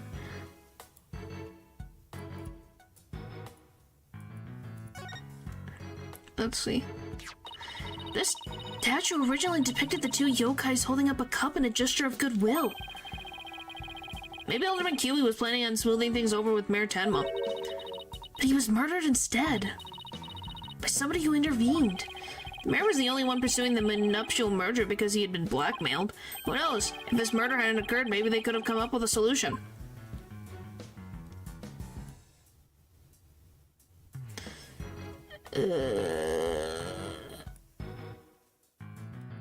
Where would think there be a solution.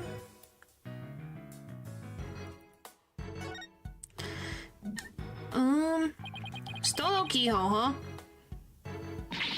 Yeah, the door will budge just like those spiky bangs of yours. Well, all it takes is some water, but I don't think that would work on the door. What do you mean it is in the room and you've hovered your mouse over it? Oh, you saw it? What did I miss? Alright. As much as I hate losing, Athena, I think the door would win this match.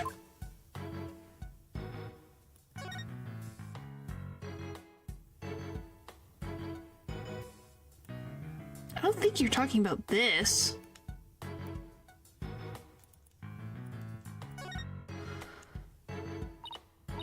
A cat with two tails. No such thing. Oh, and this lady has a really long neck.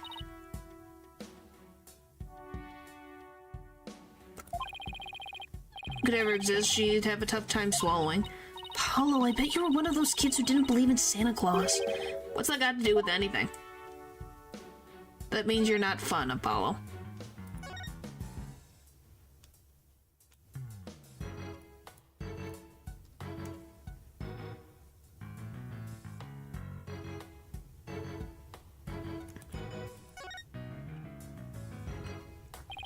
Better take a look behind this door, too.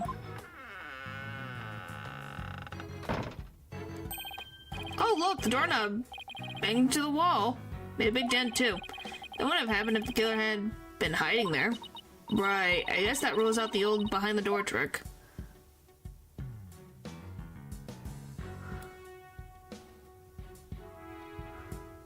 It said it was on 1, 2.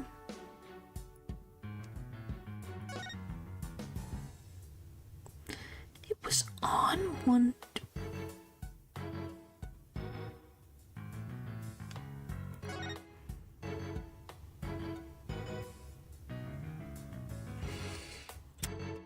I don't get it.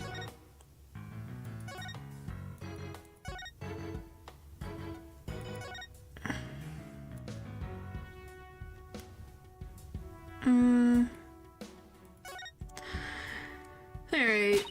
Maybe the killer hid under this table. What? Maybe I have to click it again, maybe. That would have been a terrible hiding place. The Elderman's body would have been right above. Maybe you're right. Guess the underside is a bit... Wait, there's something under the table. Let's check it out.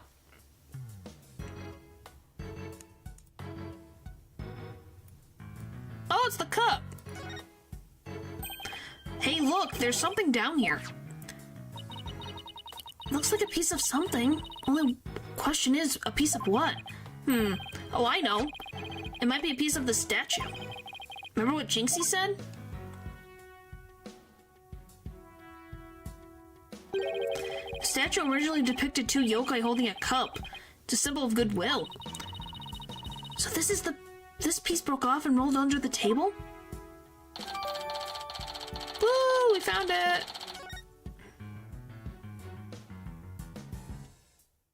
Okay, that's what it named. Well, I can't think of anywhere else to look. You find anything, Apollo? We'll never find the keyhole to the Forbidden Chamber at this rate. I don't think it should be in real blood, thank you. There's something about that folding screen. You know those fox statues in front of the Forbidden Chamber move? That folding screen might be a clue as to how we're supposed to position them or something. Hey, I bet you're right. Let's go over that screen with a fine-tooth comb. Because a poor man got very injured.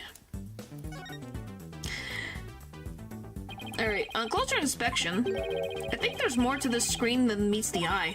Let's check every last inch of it. I can rotate the folding screen, and if I spot anything interesting, I can press space on it to inspect further. Okay.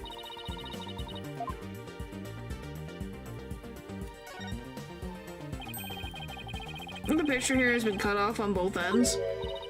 Now that you mention it, Looks like there's supposed to be doors on both ends, but they're cut in half. maybe those doors symbolize the Forbidden Chamber door. Yeah, it definitely feels like something significant, but the question is what?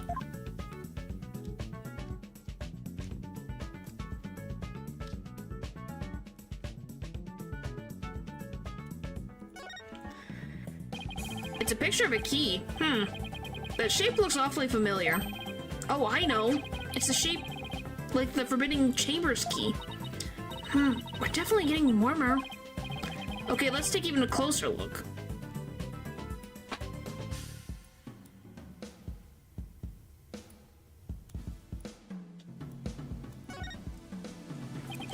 What's this? Looks like a keyhole or something.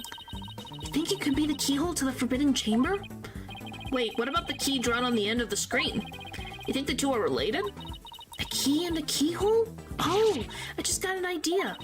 If we fold the screens just right, the key and the keyhole should overlap. Hey, I think you're right. Let's give it a try. Womp. Womp. Womp. Look, a door. Yeah, and it's open too. The two foxes are now facing each other, so... Hey, what if we made those fox statues face each other? Paulo, let's go check out the two statues. Okay, help me move these two statues so they can face each other, just like on the screen. Wow, they is strong.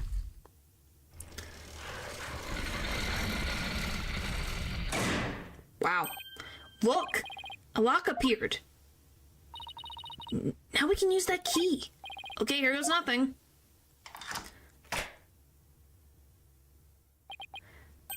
It worked! Time to see why this chamber is so forbidden. What secrets could it hold, I wonder? April 18th, QB Manor. Forbidden Chamber. Ooh, these doors need some serious oil. That was like nails on a chalkboard. Oh, right, forgot about those super good ears of yours. Look, more feathers. And something that looks familiar. Oh, hi, Temataro. How you doing, buddy? Eek! I love Here Hath Temataro.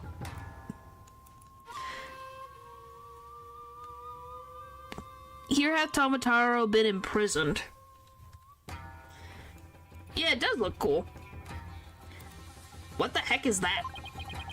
Is that Temataro? Statue? But there's something odd about it. All I know is I don't like it, but I can't explain why. You okay, Athena? You look kind of pale. Is it gonna be the mayor's trophies or something? He had the trophies outside the chamber. By the way, there's another vent in here. You're not scared, are you? What of this thing? Don't make me laugh. Really? Hey, look! What? What is it? Over there on the left, there's a bunch of staves on the rack. They kind of look like the staff we saw earlier. You mean the one Jinxie said she saw Temataro carrying? Yeah, I bet our Temataro impersonator really did come in here at some point. Well, what are we waiting for? Let's search the place.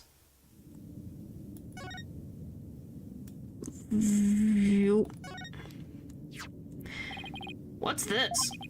Whatever it is, the packaging is really gaudy. And the fact that there's no dust on it means it hasn't been here very long. Oh, it's hand cream. Let's see what brand it is. Jisoo LaBelle? LaBelle? What the? But then, wouldn't that mean Mr. LaBelle was here?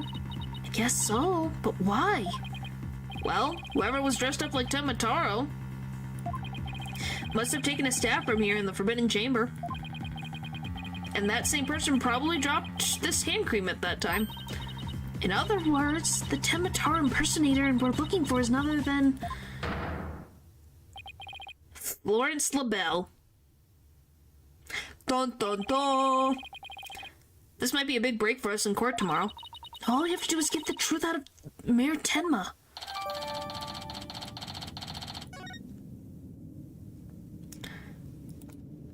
Oh.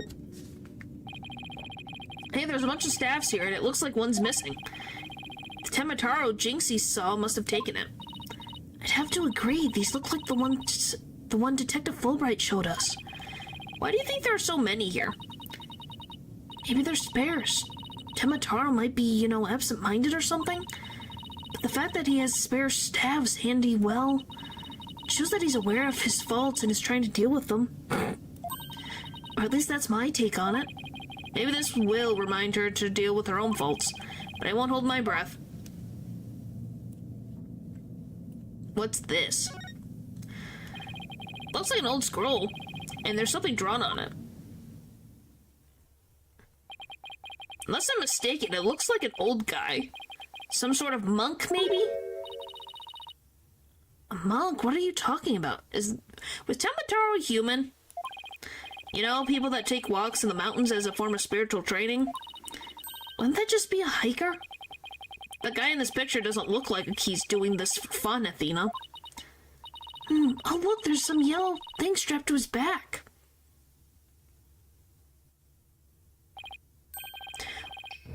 Whoa, it's turning into Temataro. What's this scroll getting at? Is this how Temataro was born? Well, whatever it is, it's definitely creepy. Looks like he has bunny ears. Well, that's one big statue. It must have been something like 15 feet tall. And look, this Temataro has a staff. But the Temataro in the scroll didn't have one. I wonder why. I feel like this could be significant, but why? Let's take a closer look. First to go around this table here. Apollo, are you sure that's a good idea? Hey, it looks like there's some sort of compartment in the base of the statue. Don't open it. Who knows what might be in there? Too late. It's just a big empty compartment. And from all the dust and cobwebs, I'd say it hadn't been opened in a really long time. That's enough, Apollo. Let's shut it in. Wait, there is something in there. In here. Looks like some sort of figure, but it's so dusty. I can't tell what it's supposed to be. Wonder what it's doing here.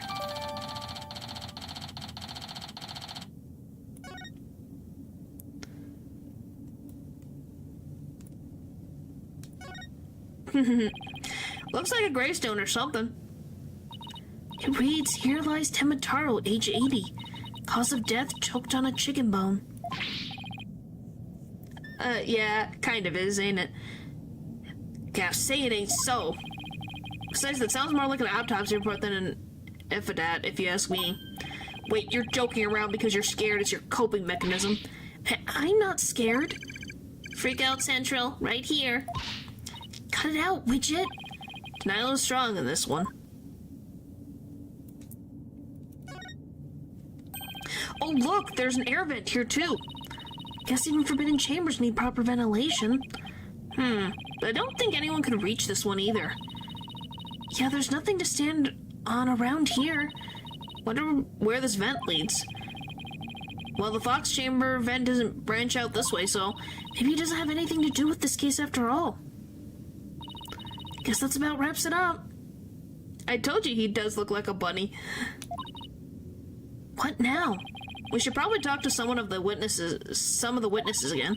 You mean like Mr. Filch and Jinxie? Yeah, I really want to ask Mr. Filch about the village superstitions in Temataro.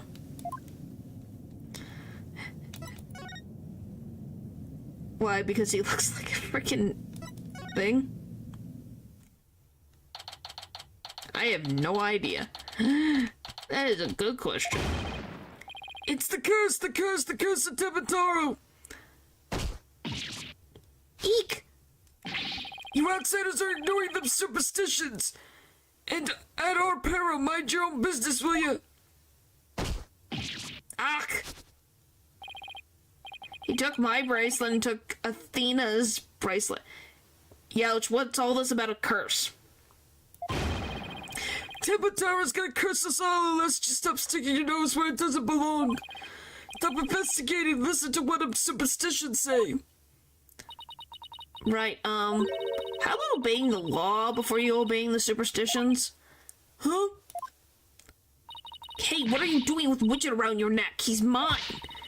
You know better than to go around stealing people's stuff like that. The same goes for my bracelet. Sorry, I promise I won't do it again.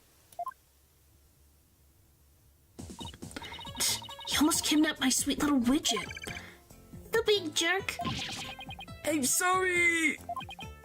I guess you can't teach an old raccoon dog new tricks.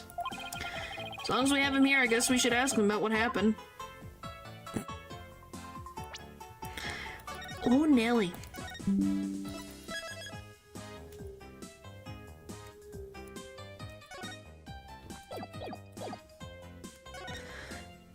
Oh boy. Let's see. I can't believe you did that. It's one thing to steal a pair of shoes, but to steal a widget? Grr. Yipes! Mercy! I can't seem to control myself. It's that thieving blood running in my veins. Oh, trust me, it would be nice. You wonder how this case will end? Are you being sarcastic, or are you genuinely curious? Thieving blood, what's that supposed to mean? Glad you asked. The infamous bandit Azuki Kanzo was my grandpappy. Take a gander at this. What exactly am I looking at? Looks like another one of those yokai to me. It's none other than the Azuki Kuzo, robbed from the rich to give to the poor. He did. And he'd leave one of these figures at the scene of the crime. And what's more, I'm his grandson, because he's my grandpappy. Wow, you don't say. Uh-huh. Yeah, if you didn't figure that out. Mm-hmm. Thieves' honor, it's the honest truth. The sloshing sound of a zoo being scrapping together in the dead of night. It's the magical sound of dirty money getting swashed clean for giving out to the poor. I'm Azuki Kanzo, the washer of money, giver out of wealth reborn. Forget the money. You should be washing yourself of this nasty habit. Wait a second. This figure looks familiar. Yes, it looks just like that old dusty figure we found in the Forbidden Chamber.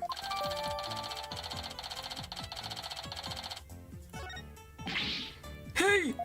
What you doing with that figure? Oh, this? We found it in the Forbidden Chamber. Looks like it had been practically forever. Could mean my grandpappy broke into the Forbidden Chamber way back. Hey, that reminds me. He once told me there's treasure in that there chamber. Treasure?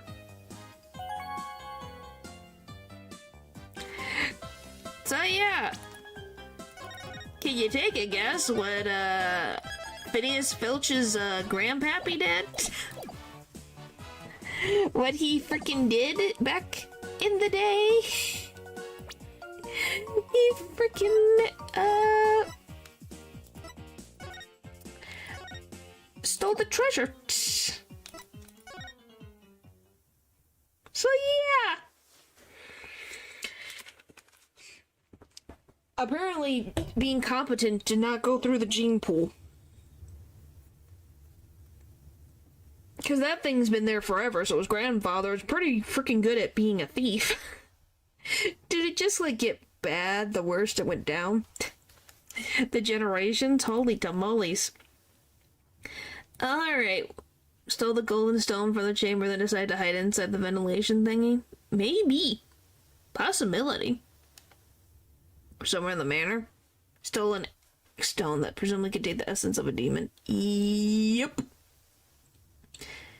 Well, he lived, obviously, because he had grandchildren. He has grandchildren, so he had children. Alright. Well, we got a lot done today. Thank you guys for watching the stream, and I'll see you guys next time. Bye!